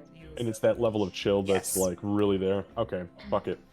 And you said, sorry, the fire alarm was where? You're in the back, right? So I'm Yep. sorry, I did switch the map. So it's here. I put so much care into that too, and then there's one over here as well. Okay, I'm just gonna make sure I'm right by it, and I'm Okay. gonna send a follow-up text saying that I'm by the lever. Kira, pull the alarm. It's go time. Oh no, she's going to, her That will phone's go to gonna light Aegis, up. Bonkin, and Kira. Phone lights up, she's gonna pull the alarm. All right. The moment that I hear the alarm, I'm dropping the. Evacuation in progress. Leave the building. Warning. Evacuation in progress. Get out of here. Leave the building. The Warning. music That's stops. great. Progress. Leave the building. This is. Warning. Okay, Evacuation in are progress. people leaving? Yes, Are they so the actually- people kind of sigh, and they're like, people look around at first, and then they sigh, they kind of seem annoyed. They get up, they start begrudgingly walking out. Since you guys are in uniform, you can see there are other people in uniforms that are kind of ushering people, like, okay, let's get out of the building. I'm sure everything's fine. We just have to check. And people are starting to filter out to the south. I guess I'll move to the Bonkin. front here and just kind of face towards the rear and just watch for anything funky happening in the audience. Okay. Yeah. So, yeah, nobody's really. I mean, people look really pissed. That's primarily what you're seeing. Which the Golden Commander did kind of warn you. Like, some people are dumb and they just get angry instead of worrying about themselves. So as people are filtering out, give me 1 second, because While they're evacuating, I'm sorry, I want Min and I to be guarding the stairwells down. Okay. Perfect. So put you and Min, because I'm going to do another map switch just because it makes my life a little bit easier. So go ahead and Yep, put you we're on the stair perfect. corners. Kira is on the left. Min is on the right. Marcus is up here. Bonkin, you're staying put. Oh. Yeah, so Bonkin will probably be like at the door in between the two rooms, keeping it open and trying to like help people get out. Okay, excellent. Yes, so Aegis would probably be waiting until, like, okay, here's a moment where I could sneak away and nobody would know where I was hiding. that's fair. Okay. Give me 1 second. I'm trying to make sure that I set you guys up right here. Oops.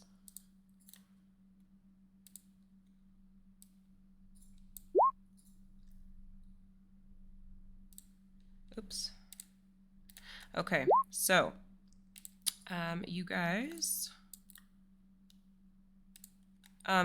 give me a perception check on Min, please.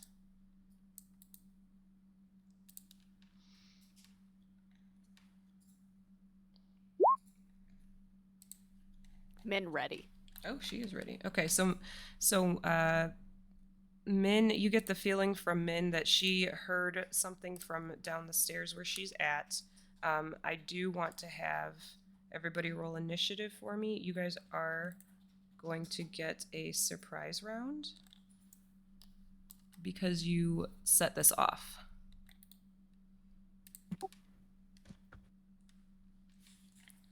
Do you want us to wait? Did you say you were doing a scene Yeah, I'm change? moving you guys over right now. Okay. I just want to make sure I had everybody in the right spots. If I have you in the wrong spot, just let me know. Oop.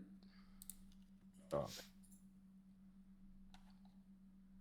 Hold on 1 sec. Let me get the thingy pulled up for you. Fucking nat 20, I'll take it. Yes. Did it give it to Mine you? wasn't a nat 20, but I was equally as prepared.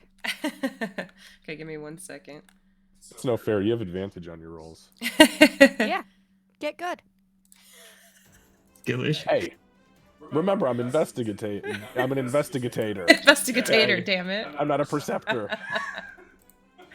Marcus needs the alert feat Oh, now. it didn't link it. He seriously does.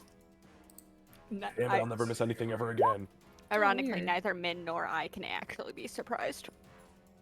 Both for very different reasons. Oh, and I gotta manually enter. It didn't link you guys to this encounter. I don't want to make you roll again. 1 second. Oh shit. Okay, I gotcha.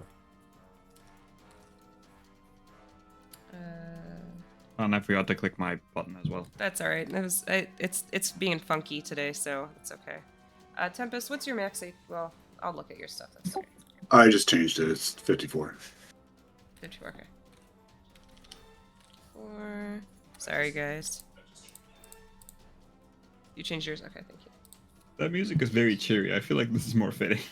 The other one? Oh, yeah, I know. Okay, that part doesn't matter. And then his initiative was 14. And we've got Kira.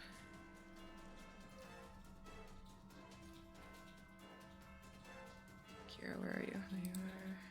26. And she was a 21.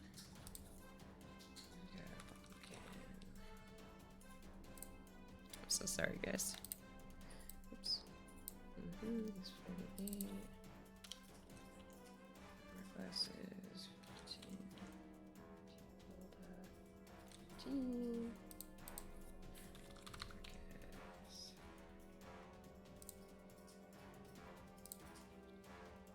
Holy shit, Marcus. 64. 21. Your hit points. I love it. I know. It's good.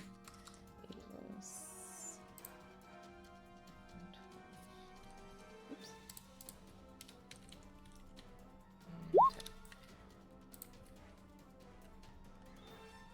Oh, that's so weird the way that it did this. Okay. It's like it let me do a manual entry because it's just pulling you guys up as random characters. But then when I did the manual entry, it put you on as monsters. Let me just do this really quick. I don't even understand what was going on there. That was kind of wild. I don't know if you can see over here. It just says player character A, B, C, D, E. It's not pulling your guys over. Did you drop us down at, or did you, when you created the encounter, did you choose our party as the encounter party? Yeah, but let me should have just auto-ported. Let me just double check. Maybe it's not.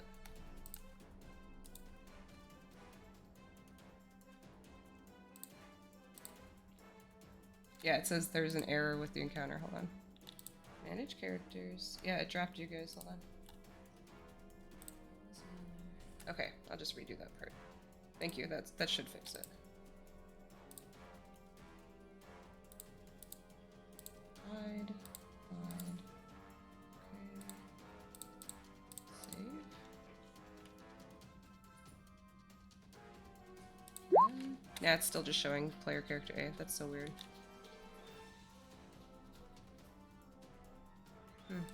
Alright, so I guess I will just try... You can always just make the turn order a Roll20 exclusive thing. Just add everybody in the encounter, right-click, add to turn order, and just manually control it from here. Yeah, I'm gonna have Don't to. worry about the encounter thing. Because it's not working. I know it sucks, but yeah, if it's busted. It's so weird. That's alright. Okay, so let me...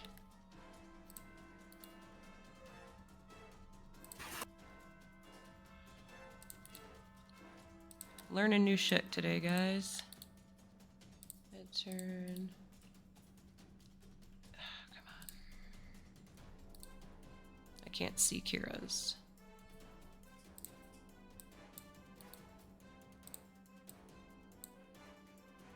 You have 2 tempests, it looks like.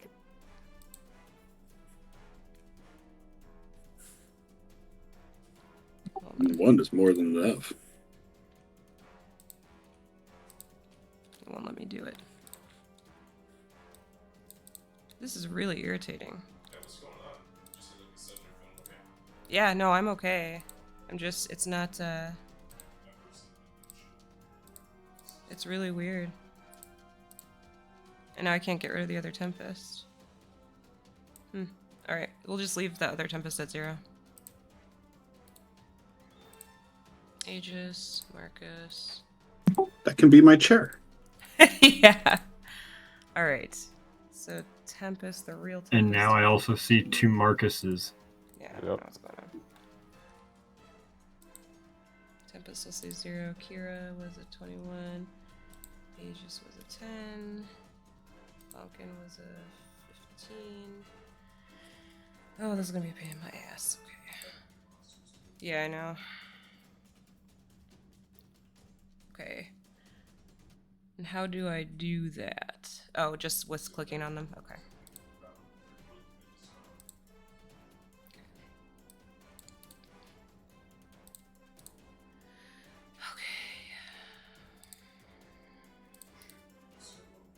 I know. We'll do that. We'll do token. We'll do token.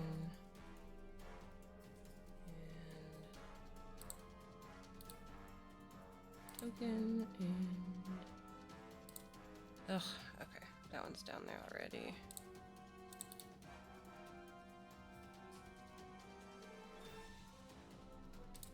Alright, I think we've got these things where they're supposed to be. Alright, good lord.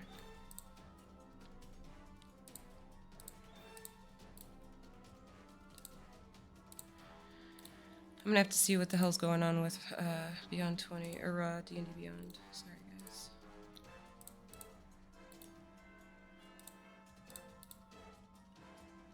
I can't see.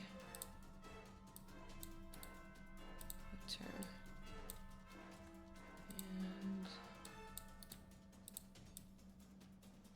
Okay. initiative really fast. 2.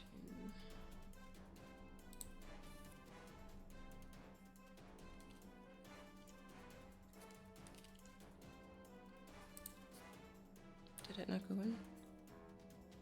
Okay.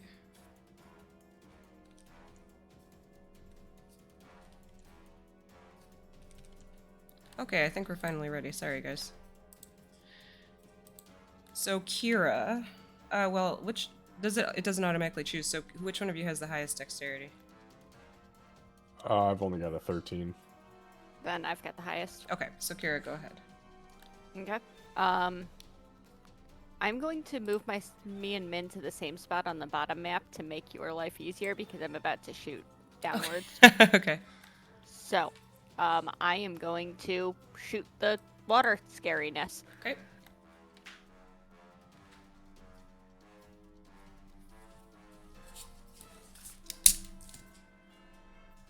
That was a 26 to hit and a 17 to hit. Yep, magical. Yes, those both hit. And it does Okay. seem to take the full effect of your hits. Wonderful. So 17. Then she's going to speak a Elven command, and Min is going to thematically. She essentially just darts down the stairs, like practically leaping on it to pounce on this thing. She's fought water before. She knows what she's doing. Right. We will see if that's actually true. But Yeah, all right, yeah. That hits. oh, well, it's a little hard to find a weak spot in the water, but It's still damage. Damage is damage. Okay, yeah. and that is force damage if it matters. Okay, got it. Thank you. It takes the full effect. It doesn't appear to do anything extra or to not take what you would expect, Okay. but it does take full effect. And that's all we have action economy for there. Yeah, actually, sorry. I'm gonna grab my rapier. You're gonna what? Grab your... my rapier. Oh, perfect. Okay, yep. Sounds good. You definitely feel like you may have gotten this thing's attention. It'll be fine, probably. Marcus, you're up. Okay, so we don't see anything out here, so Marcus is just gonna kind of move up here and he's just gonna keep watching the audience because he has no idea what's going on. Yep. And I'll activate the blades, and I guess I'll spend my action tearing this goofy fucking costume off, and just... That can be your environmental, honestly. Okay, good. It was a tearaway suit, just...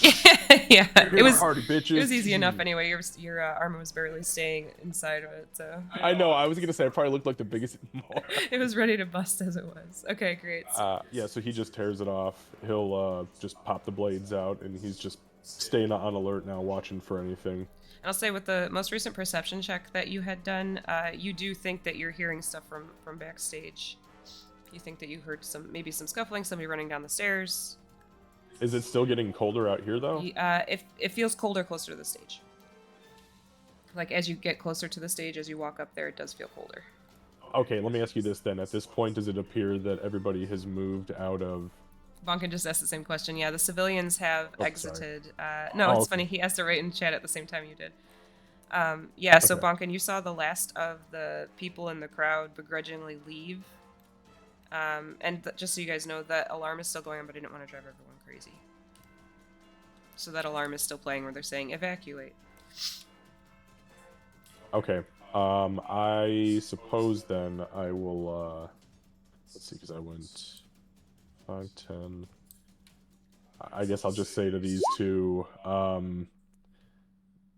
somebody was shuffling around in the rear, and it seems that the cold's coming from that way, so I'm gonna head north. How high is it up to this stage? Oh, you could easily climb the stage. It's like, Okay. yeah, waist high. Alright, so that was 5, 10, 15, 20, 25, 30. And, yeah, I guess that'll be it. Okay. Alright, moving on to... Actually, this guy's turn. So you hear...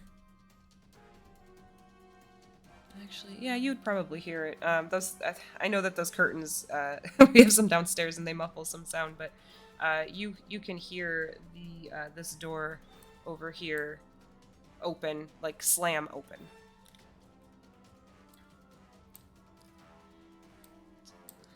Okay, and then this one. And you hear this one slam open as well. Bonkin. As you, sorry, you just put food in your mouth. Sorry. It's fine. It's really bad timing on my part. Yeah, I guess Bonkin will try and 5, 10, 15, 20, 25, 30. I guess he'll go to this door. Seeing, you know, everyone being up front over there, not really seeing anything happening right now. He's gonna open this door and kind of see if everyone outside is away safely. Is there any problems with people? Anyone nearby? Checking the roofs that he can see, I guess. Yeah, sure. Yeah, you're looking up at the roofs. Yeah. So you do open the door. The civilians seem to have all kind of just moved away. Oops. Oh my god. They are not standing directly outside the door. Some of them are even kind of wandered off because the alarm is still going right now. And you... what's your perception? Not very high. No, it's not. Go ahead and give me a perception check.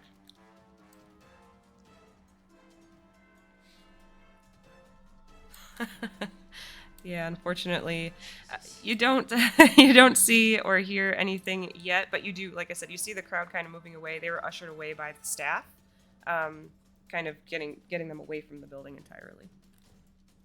Okay. You're pretty confident everybody made it out.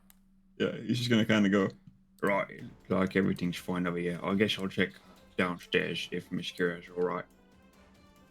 And then just kind of, this is downstairs, right? These stairs do lead down, or do they lead up? So these stairs the ones by you actually lead up to the bathrooms. Oh, okay, I thought the bathrooms were. Oh. I guess he'll just move 30, 35, 40, move over there, and that'll be like... Okay. I guess I'll dash because there's nothing in here. Mm-hmm. So 40, he'll get like there, and I guess just kind of go, right, everyone go out safely. What's happening in here? That'll be my turn. Okay, perfect. Moving on to Kira's friend down here. So it is a tiny staircase. It Did looks it just like... move away from Min? Oh, you know, I didn't see her there, but yes, it did. In that case, Min's gonna try and do the murder. Mm-hmm. That will hit.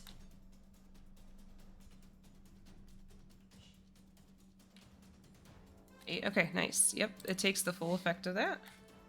85. It's a big boy. It's a big boy. Yeah, it just took 4 solid hits. Oh no. So, and actually with that hit, it actually partially freezes, and you notice that it starts to move way slower than it was when it initially started moving toward you. And that is where it gets. So it's kind of looking, well, you think it's looking at you. You're not really sure. It's sort of amorphous in shape, but you feel like you still have its attention. Okay, and we have...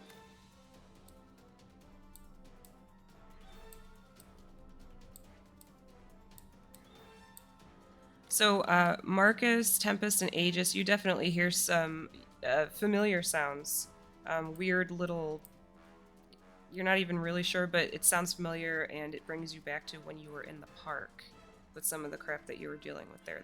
The little chittering voices. Now this one...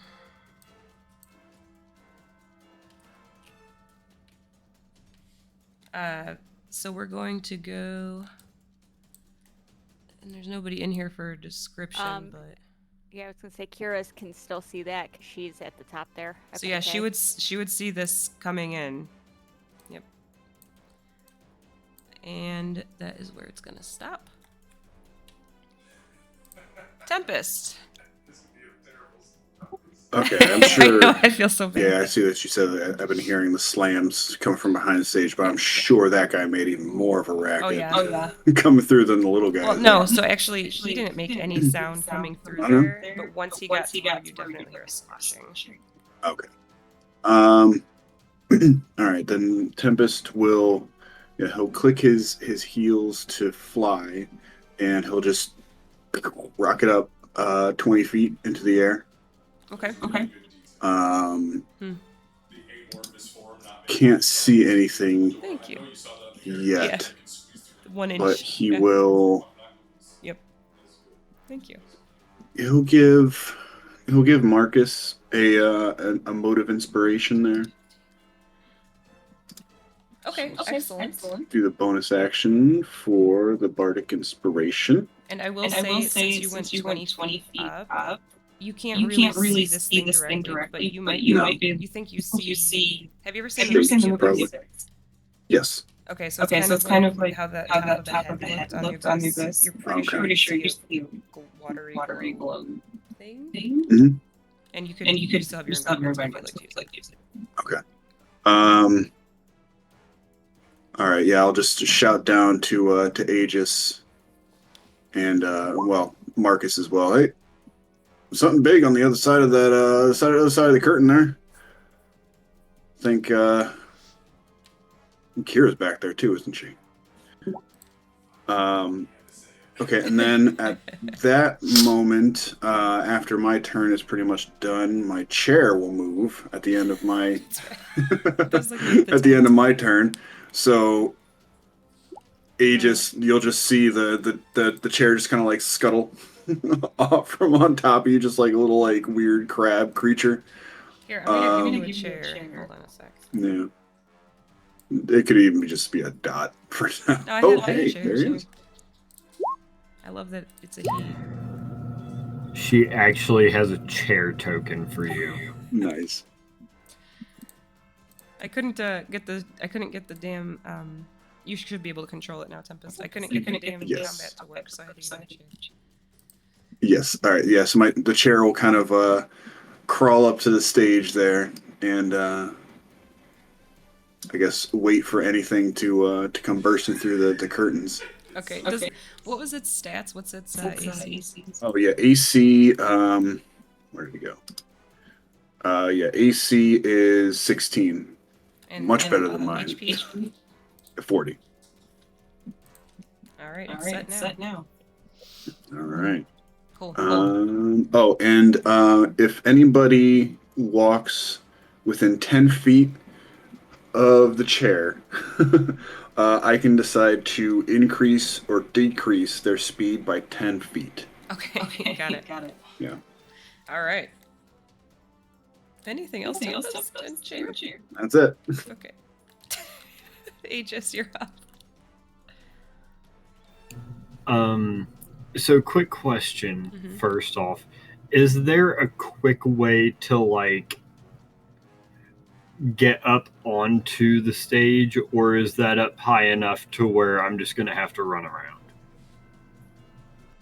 Like, would I be able to step up onto a chair and use that as a means to step stool myself up onto the stage, perhaps? I would say yes. The stage is about your height, so if you step up on a chair, I would say you should be able to, like, tilt it and then get up there. That's fine. Okay, we'll go ahead and use my full movement and everything environmental if I have to we'll say to go ahead and do that. Mm-hmm.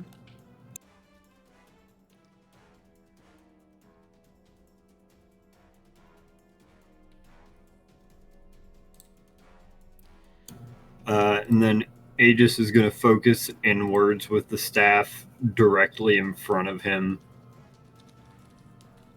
Bid Solasna Green As Gladnad. Yes, he is. On Ezio. And with that, he will cast his Aura of Purity. Okay, so that's a 30-foot, right?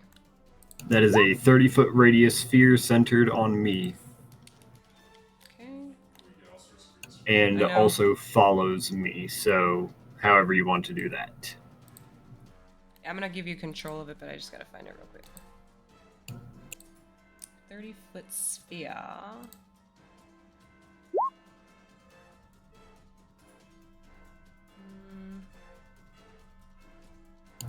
So everybody within 30 feet of me that is not hostile to Aegis, have fun with all of that. Dawn, that's what I was gonna use. Okay, so Aegis. Holy shit. Hold on, let me fix some of this. How do you change how bright it is? Well, you can change its opacity by right-clicking, or you can just put it on the map level. Oh, that's true. I'll just put it map level for now, and then I'll move it as you move. So that way it's not like right. All right. Actually, hold on, let me see something. Like, it'll turn on the opacity enough to where it doesn't make a difference. Yeah, that's what I was trying to do.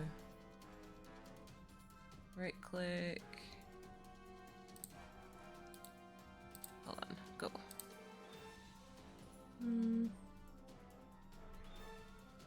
I don't want to take too much time with it. I'll send it and I'll mess with it after.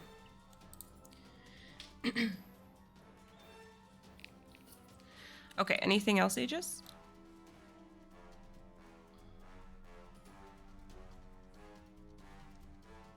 No, I think that'll be it. All right. And everybody saw what Aura of Purity does. Yes, Okay.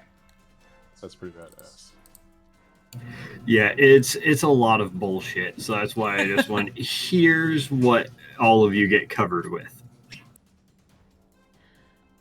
I just realized I didn't have one of these guys in the turn order. That's all right. So Kira, it is your turn. I'm gonna do the dumb, and I'm gonna try and attract. Do I have a clear line of fire on this one as well? The one on the upper floor? Yeah, you would because Okay. you're on that. Yep. Yep, then I'm gonna do a dumb because I don't know if all the people got safely out. Right. And I said I would try and occupy, so I'm gonna shoot that one Okay. when I figure out where my character sheet went. There we go. Okay, well, that's a nat 20, so you definitely hit. Do I have your attention now? I would think so. Let's see. So it's 7 total? Yep. It was Okay, a cool. very bad roll. No, but, it's still good. Then we're gonna shoot it again. Okay. Yeah. Bad roll. Yeah, the 13 actually does not hit this thing. It's okay. I still hopefully have its attention. It's not like I'm wasting bolts. Min's going to continue to try and mull the Okay. water down below. Okay. Your campaign makes me say weird things. Yeah. My campaign makes me say weird things. Yes, that'll hit. For 5, okay, got that. Yep. And that's what we're gonna do.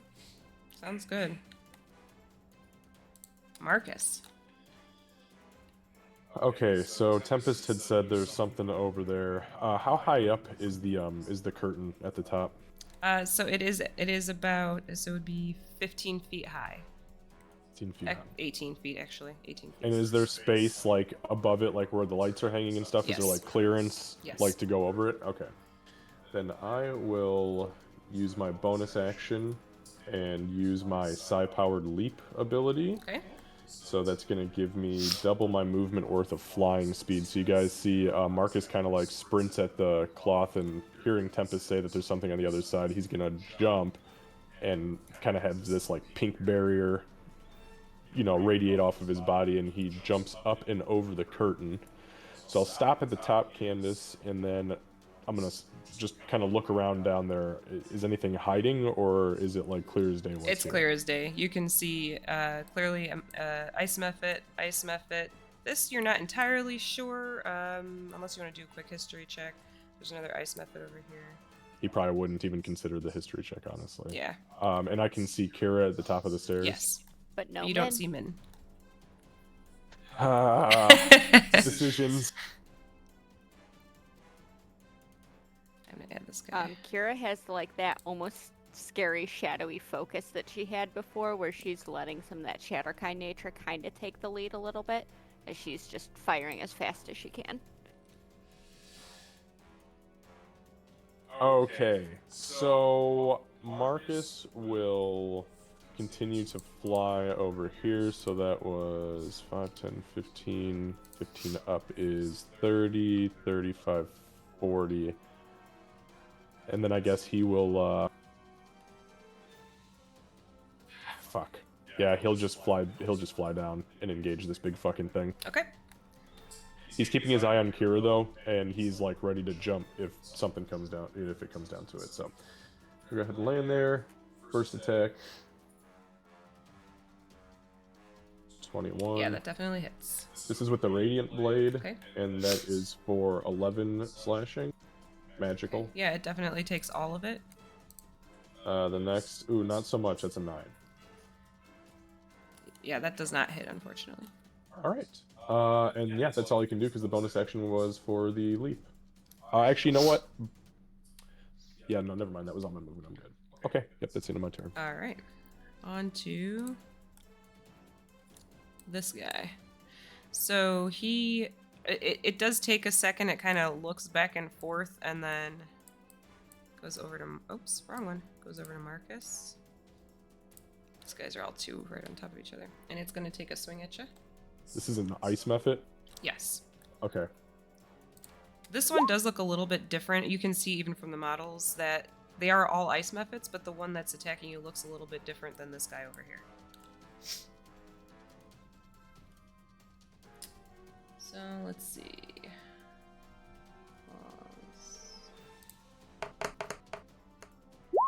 That's only a 6 to hit.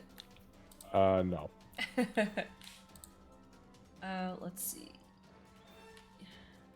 And it's going, it takes a second.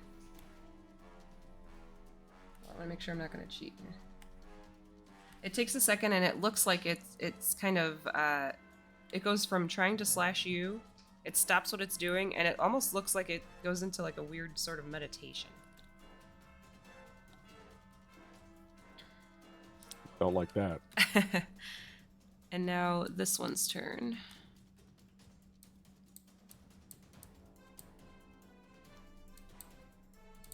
This is a big map, but good God, you guys have a lot going on here. Okay. I was like, man, this map is too big. I fucked up. No, we're good. Just zoom in. No, I know. Alright, so it's going to try to attack Marcus as well. That is a 16. 16 is a miss. Yep, it's a miss. And that one actually looks like it's doing the same thing. It misses when it tries to hit you, and it sort of starts to meditate. Bonkin. You But definitely would have just seen Marcus go up and over. Yeah, but can I hear the fighting? Yes. Okay, cool. Bonkin looks a bit more stern, and he just starts actually booking it.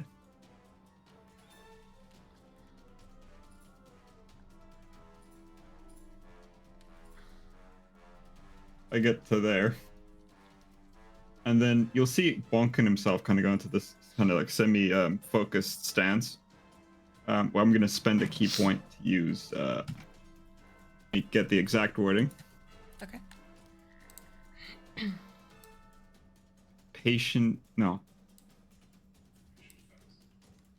Step of the Wind. That's what it was. Oh, Step of the Wind, yep. And I will then bonus action dash. Okay.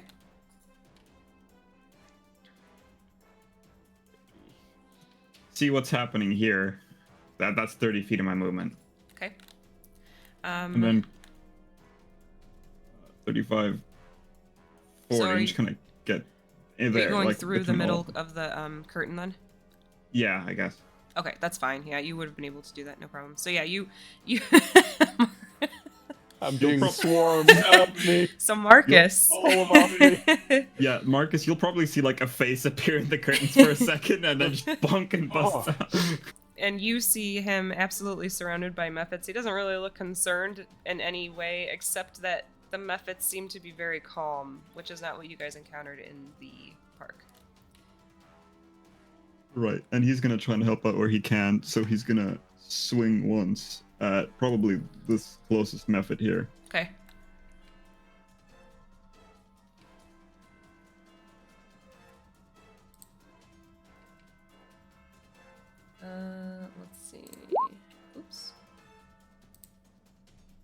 That does hit. The 13 does hit. Stop. For 8 damage. For 8, okay. And it does take the damage. It actually looks like it is still meditating. Right, and that'll be all of my action economy. Okay. Alright. Tempest. Am I able to fly over the curtain? Easily. Okay. I would like to do that. So 5, 10, 15, 20, 25, 25, 30. Yeah. I'll go right about there. Okay. And oh shit, it's a giant water monster. Okay, and then I will do. How many are here? Okay, we got 3 here. All right, so I'm going to cast Bane on the 3 individuals who are here. Right, this is another method over there. Yes. Okay. All right, so I think I'm there's going 4 to. there. Are there 4? Oh, there is a There's- 4th. Yep. I know there's Oh. a lot on the map. Yeah, you kind of blended in with the big boy. You know, zoom in a little bit. Okay. All right. Well, then, in that case, I'll just Bane the ones closest to everybody and kind of ignore this guy over here. Okay. All right. So it's going to be 13 charisma. Okay. Oops.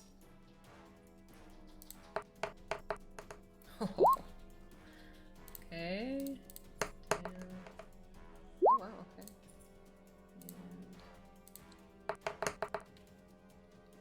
Okay, so the big guy fails, and this one fails, and they are both baned. This guy did pass.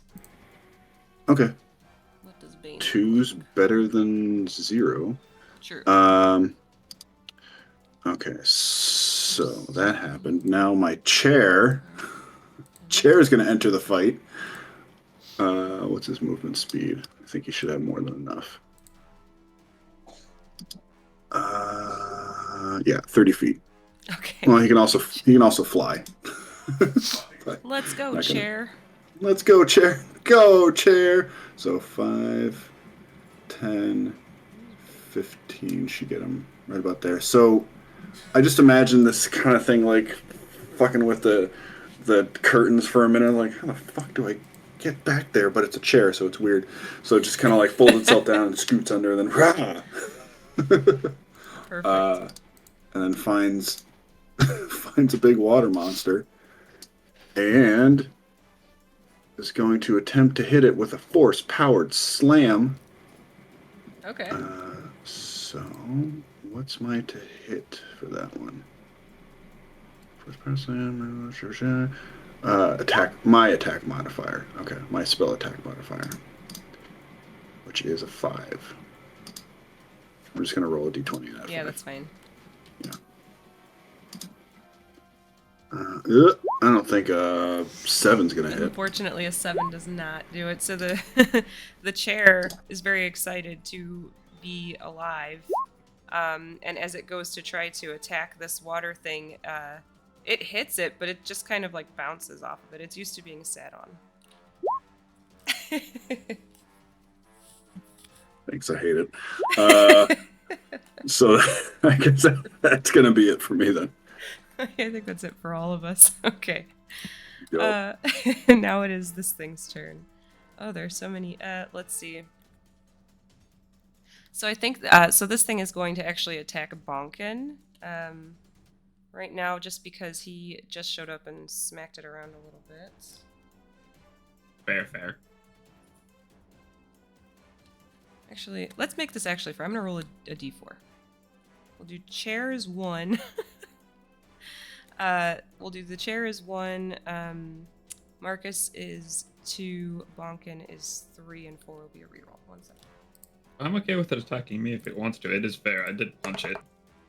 It's the chair. Okay. Not the chair. Just he's came into being. the hero we need. What is the chair's AC again? It The is chair's AC is 16. 16. It actually missed. It missed the chair. Love Oh how my chair God, has this better is AC terrible. than Tempest. So this thing it goes to, you know, it's surrounded. It goes to attack the chair, and now the chair is just wet. This is not getting better. Moving on. Ice Method. Let's see. This guy. So he's actually going to go down the stairs. Don't you dare. Oh no. They're a little bit smart. So it was 5, 10. And it stops there. And Kira, you see this little thing, it's like almost wringing its hands in excitement. They're very strange creatures. Now this one is going to turn to Min and take a swing.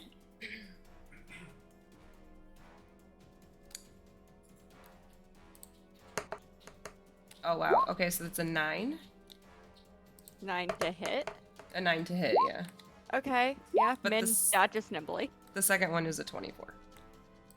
Min does not dodge nimbly. 1 second.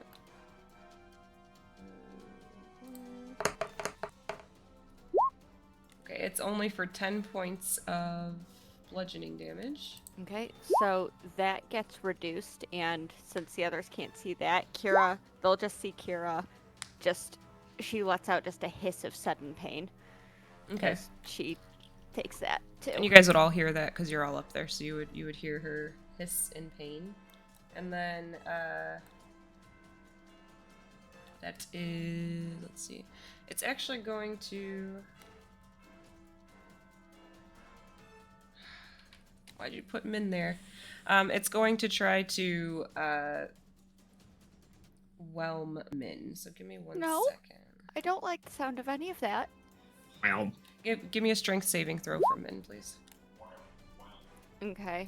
Whelm. I'm gonna roll this here because I it's hate it. extra modifier. Sorry, what? It's like she big. Oh no. What's the modifier? Oh, it's an 8? Yeah, modifier would normally be +4, and now it's +5. Oh, I see. Okay. Yeah. So it is. So it does manage to actually grapple Min, and she is restrained, and she can't breathe. So, Oh no. but she is restrained, so that does affect her. And she also takes 5 more points of bludgeoning Round damage. Up, round down. I can Round never down. remember. Okay. Round down. Yeah, Kira makes another sound of pain there. Okay. Aegis.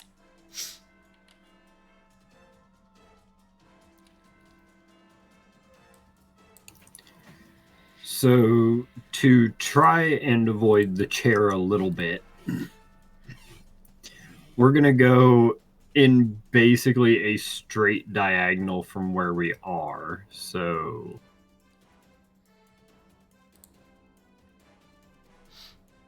I love that the chair is his fucking frontline defense. I know.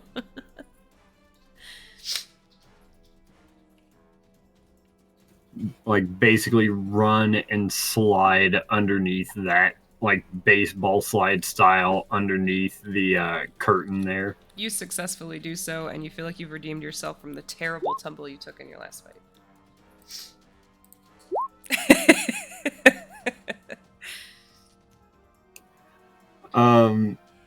And then after that, we're going to go ahead and drop a third. Well, can I go ahead and see Kira? Yeah, you can see Kira from. Yeah, she's just Okay. she's up here. She just did that for ease of me. Because I'm in Okay. both levels. I just wanted to make sure for line of sight purposes, because we're going to go ahead and drop a third level aid on Kira, Bonkin, and Marcus. Okay. Aid. You guys have aid. How many hit points is that? Third level, so 10. 10. Beautiful, thank you. What does aid look like? Does my chair get that too? Unfortunately, no. You tried.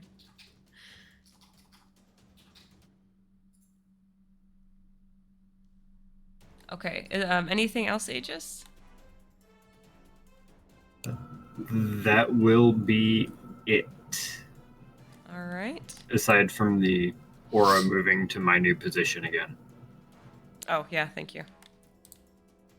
Mm.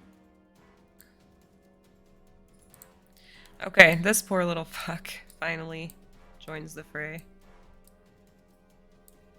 And he comes in and sees Aegis, and he is going to try to hit him.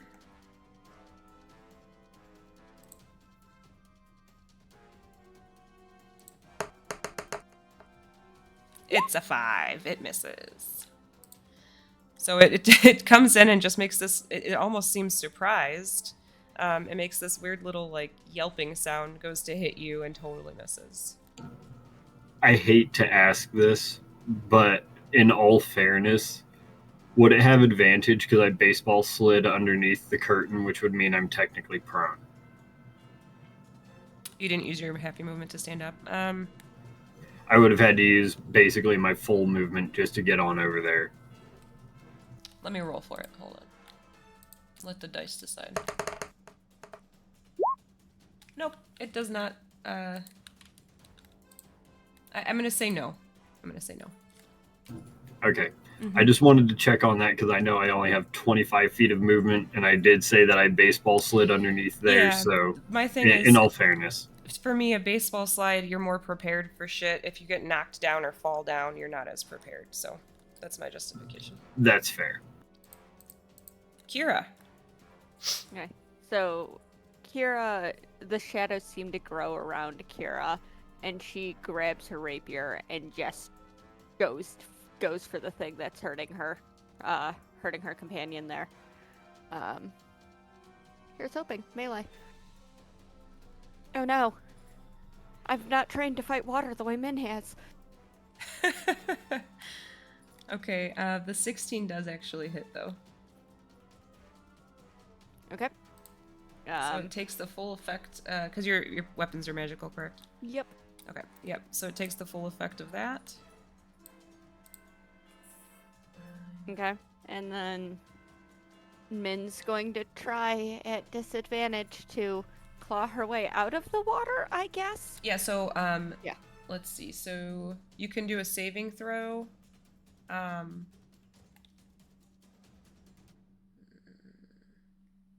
Do a strength saving throw. As Min? Yeah.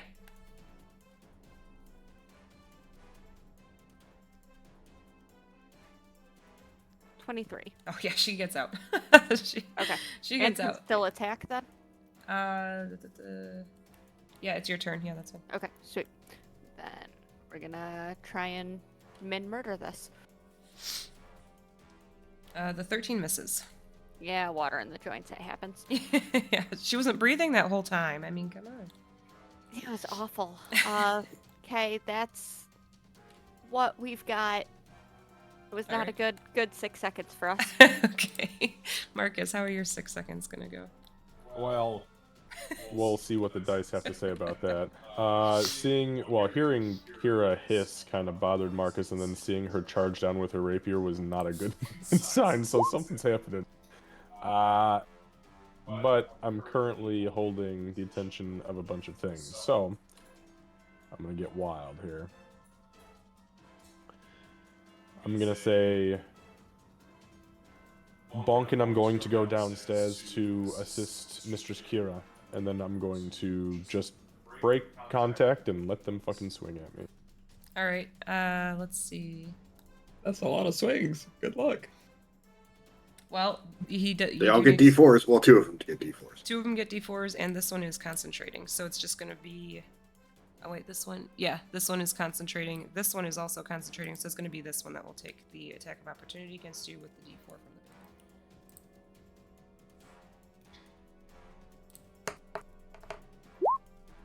the. I don't think that's gonna hit, but let's see.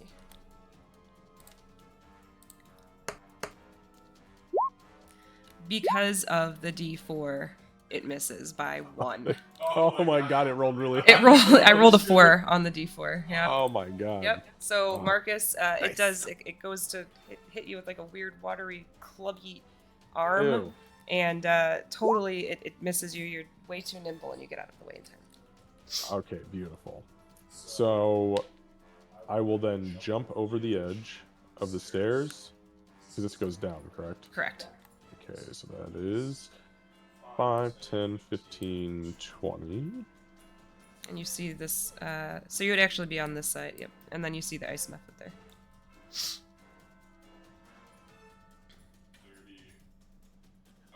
Okay, so yeah, I'm gonna run up to this little fuck, because I'm sick of him. And I'm gonna go ahead and start swinging. Okay. So the first attack is an 18. That will definitely hit.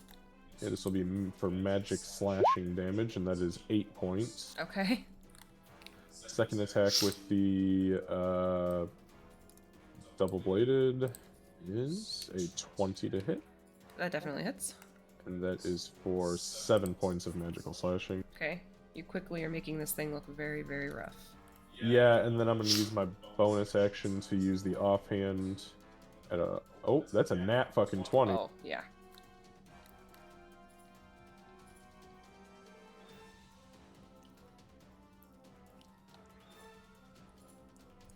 Alright, so that is 12 points of normal slashing damage. Okay. Yeah, go ahead and give me a dexterity saving throw, please. Oh boy. Okay. Dexterity saving throw. Not my strong point. Oh, I rolled a nat 1. Oh, no! Okay, so I will use my reaction to throw up my my psionic shield. Okay, yeah, so it's, So I'm just gonna reduce the total damage by 5. Because I know what's coming. I'm not you stupid, take no like- damage. I yeah. rolled as high as possible, and you reduced it by 5, which was only 5. So, you remember these things from the park, from the last time you guys encountered them. You knew it was going to explode. You prepared yourself for it, and you succeeded. I gotta move it really quick to... Sorry, I couldn't see because of the max min bar. Okay, anything else, Marcus? Let's see. So that was 30 feet. I used my bonus action. Yeah, nope, that is all I can do. Okay. So you guys can see everything. There we go. All right. So this one up here. So these guys, this guy here in particular, there we go, seems to have finished meditating. And let's see, 1 second. Nope. So it stops its meditation, and it like does kind of like a big talks in a language you don't know, and lifts its arms, and then nothing happens. And it looks disappointed. This one here, that one, it does the same thing. Let's see what happens. I feel kind of bad. I kind of want to know what happens now. Well, you're about to find out. So, so it's... 1 second, I'm just gonna make this easy on myself. Did it sound like Allah Akbar? No! That's what I honestly, I thought they were getting ready I thought that's where you're going with that. Yeah. No, it does summon another one though. Oh my gosh. Okay, so it summons another one right over here, and then it actually looks kind of excited. This one looks even more bummed out, and I need to add this guy to the... I do summoning sickness in my game just like Xavier does, so this one will not get a turn this round, just so that we're all clear on how that works. Of course, he has to wait for the next turn till he can use it to attack face. Right. And let me just roll it up fast. Oh no, I'll just put him on that one. Okay, alright. And that's it. That's all that it can do. Bonkin. Right, so I think Bonkin is going to first of all pat that, like, the one who like failed, and seeing he's sad, he's gonna just give it like 2 pats and go, there, I'm sure you'll get it next time. Oh god. Actually, you might not. And then he's gonna like cross his arms as he usually does, and then like his arms turn black and kind of rip through like the shirt and sleeves. And yeah, And then I'm going to spend a key point for my astral arms. All right. You need to give me, for all 3 of them, within 10 feet, because I get to choose. So, they need to do a Dex throw DC 13. He'll also go, "Don't you worry, Mr. Marcus. I think I've got this. Or I'll try to get this at least." Okay. I don't like that face, Candace. Well, the water elemental failed. This guy right here. He failed. So, what does he take? The other 2 did pass, but he did not. He'll take this 2d4. Haha. 6 damage. 2d4. 6 damage. All right. Yeah, he does. He takes it like a little bitch.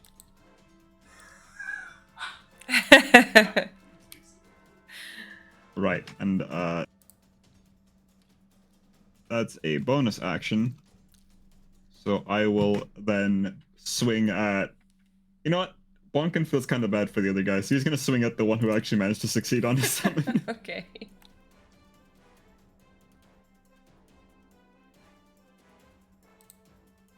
Oh, actually, that's wrong. That's a +7, so it's 12. Okay, so it's a 12. So the 12 does hit. Okay. Yeah, and he was already... You had already hit him before. So, you're feeling like you know exactly where to punch them now. You're kind of going back to the days of training, and you are hitting him in the same spot each time, just like you were taught. That's going to be all for me. All right. And just as a note to those surrounding it, this creature here, which I already said what it is, but where Bonkin punched it, it is frozen in that spot now. So it kind of looks like it's moving a little bit slower. I don't think I punched the big one. Oh, you didn't. I punched the little ice muffet that. No, actually from when managed your to get from when your arms came out. Oh, that yeah. Yeah. So where you hit it. Tempest, you're up. Okay. Tempest is going to fly around to here and attempt to cast Thunderclap on the Mephit and the Elemental there. Excellent. Right? I think that works, right? 5. The hell is the range on this? What thing? is the Range is 5. Range is 5 feet. It says. It's 5 feet. Okay, so. Thunderclap is a. Yeah. But is it 5 feet from you or 5 feet from a point you select? Sorry, it just says I create a burst of thunder. Sure, you can hear 100 feet away. All right. I feel like I'm missing something here. Let me look it up too. Maybe we can. Yeah, here it is. A burst of thunder that's going to be heard. Oh, Thunderclap. It's basically a 5-foot radius centered on you. Okay. But it can be heard audibly up to 100 feet away. Yeah, that's how I'm reading Right. it. Yeah. Okay, so. So it's like a PB AoE off of him, 5 feet. Yeah, so you would need, if you want to use Thunderclap, you would need to fly down because you're 20 feet up right now. Okay. Because Yeah, they're that's ground true. level. All right. Yeah, I will do that. I'll scoot down Okay. to their level. Yeah, Where that's fine. was I? I was 5, 10. You're fine. You should be exactly, because you're Yeah. 20 up and you moved to 10, so you should be exactly where Okay. you need to be. Yeah, I'll float down a little bit, do a little clap. And he's got a. Ta- This guy has a big square, so he'll take it as well. So He's within 5 feet, he's yeah. 15 feet basically is his. Yeah, he's across, yeah. 5, 10, 15. Okay, he's a big boy. Okay. All right. So then they're going to need to give me a DC 13 con save. Okay.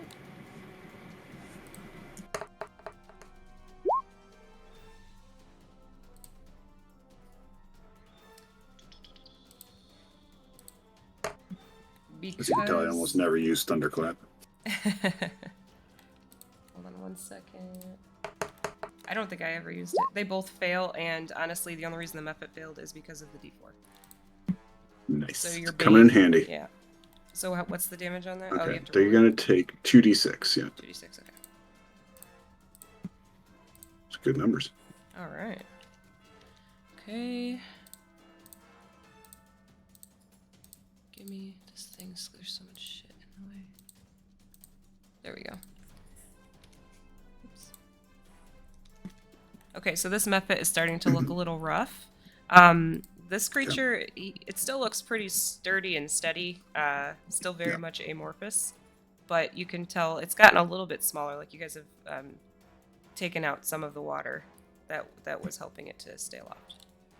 Nice. Okay. Then Tempest will, or the chair will do his Right, the chair. force-powered slam. Okay. So yeah, It is so hard. +5, so 10. A 10 does not hit, unfortunately. Yeah. okay. But you know, Failing me, Aegis, chair. Aegis, you're feeling like this chair is pretty heroic. You're watching it do some crazy shit you've never seen chairs do before. You've never seen a more heroic chair in your life. It seems to be very inspired. Anything else, Tempest? No, that's it. All right, it is now this thing's turn. It's not real pleased. It also ain't real smart, so hold on.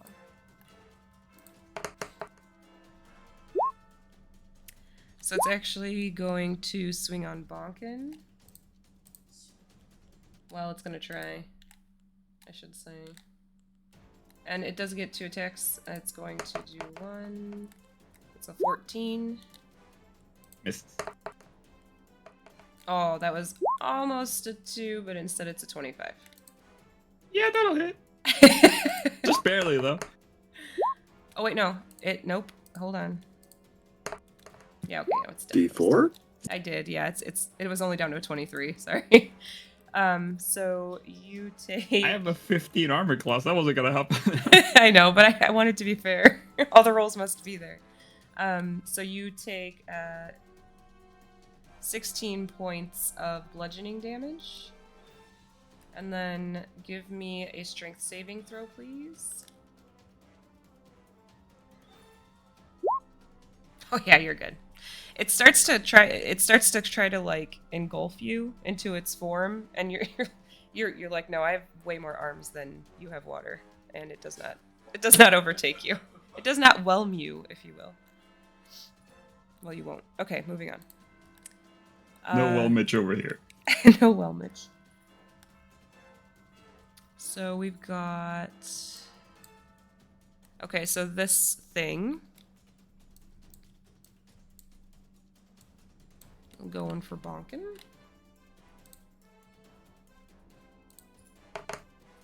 It's only a 13. It does not manage to actually hit Bonkin, but it sure does try. This guy down here is going to try to attack Kira. Sorry guys, I'm trying to move us along as I saw it's almost 10 already. It does not hit Kira. It's only a 9. It's going to try again.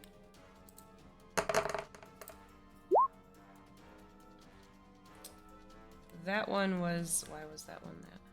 That one was a 17. Okay. So Marcus is going to see the shadows come up and surround Kira. Is almost like a defensive wall that this thing's going to hit against as she casts shield. Okay. Yeah, so, yeah, and since it doesn't... Actually, hold on, let me try this.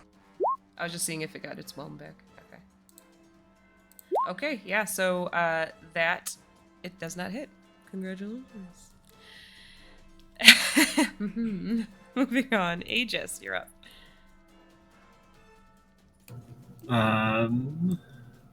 Okay, first things first, standing up. Okay. Let me actually check one thing super fast.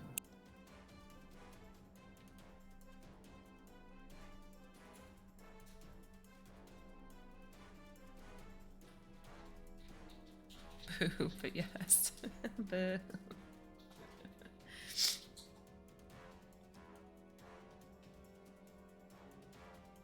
You still doing okay?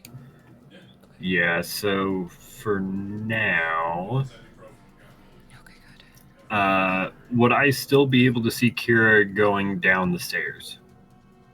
Since she's moved down a little ways already. I'd say you could maybe see the top of her head, but not much more than that at this point. Okay. She's not is fully that, off the stairs yet, so. Is that still full enough for a line of sight? Yeah, you can see her. Okay. So we'll go ahead and do a second level cure wounds with distance spell. Okay.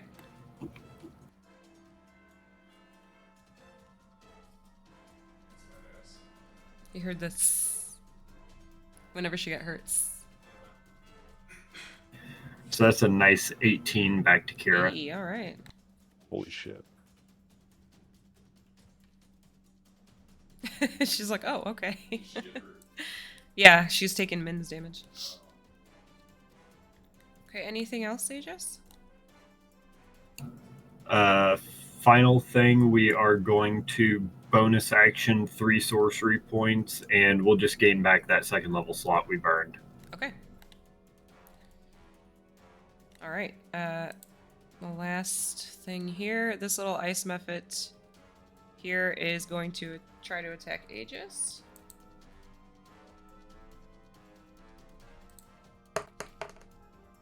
It's a 10. Nope. Nope. So Aegis, you don't even like slowly stand up, you kind of pop up superhero style. You've been doing this for a long time. Pop up and you're ready to go. You do your stuff, you turn around, and this thing tries to hit you and totally misses. And I think that's where we're going to stop for tonight. I do apologize for the weirdness with the combat. I'll see if I can get it to catch up for next time. I don't know what was going on with that, but... It's working so well. I mean, so far. Yeah, this has actually been okay. Yeah, it's actually been working very well for us, really. Okay, good. Good. All right. Yeah, I know it took me a little time to get it set up, but so yeah, you guys, we will pick up next week from here. Let's see if there's somebody we can raid. There was a guide the raid for Arc. Oh, was there? Excellent. Okay, thank you. And it was Xavier. I should have known. So we'll do that. And I'm glad we're able to make it all the way through the night tonight. Hopefully that means it's not going to be too much longer that we're dealing with this shit. Thank you guys in chat for hanging out. We'll see you guys next week. Holy moly, we had a lot I of have to run away right away, but I hope you guys feel better. And Thank you. Yeah. Look Yeah, forward take as much rest as you can. to ice ass next week. Yeah, we definitely will. We got some shit. I didn't realize these were both water elementals. This is a big fight. So This is a big fight. we got some work to do next week. You guys have worked them down though.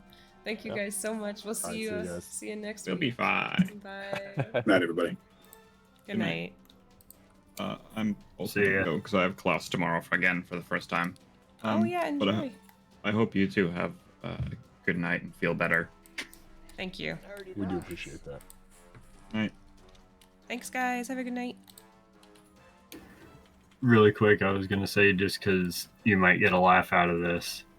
When I was going to get Grandma her meds and everything, We were just talking about you guys. just as I'm bringing back the I was, cup with her meds, earliest night, she hears the we were talking about saxophone playing play, D&D, and I told her her, first and I was words watching were, my friends play "Who- D&D in another channel. "Play that again, that was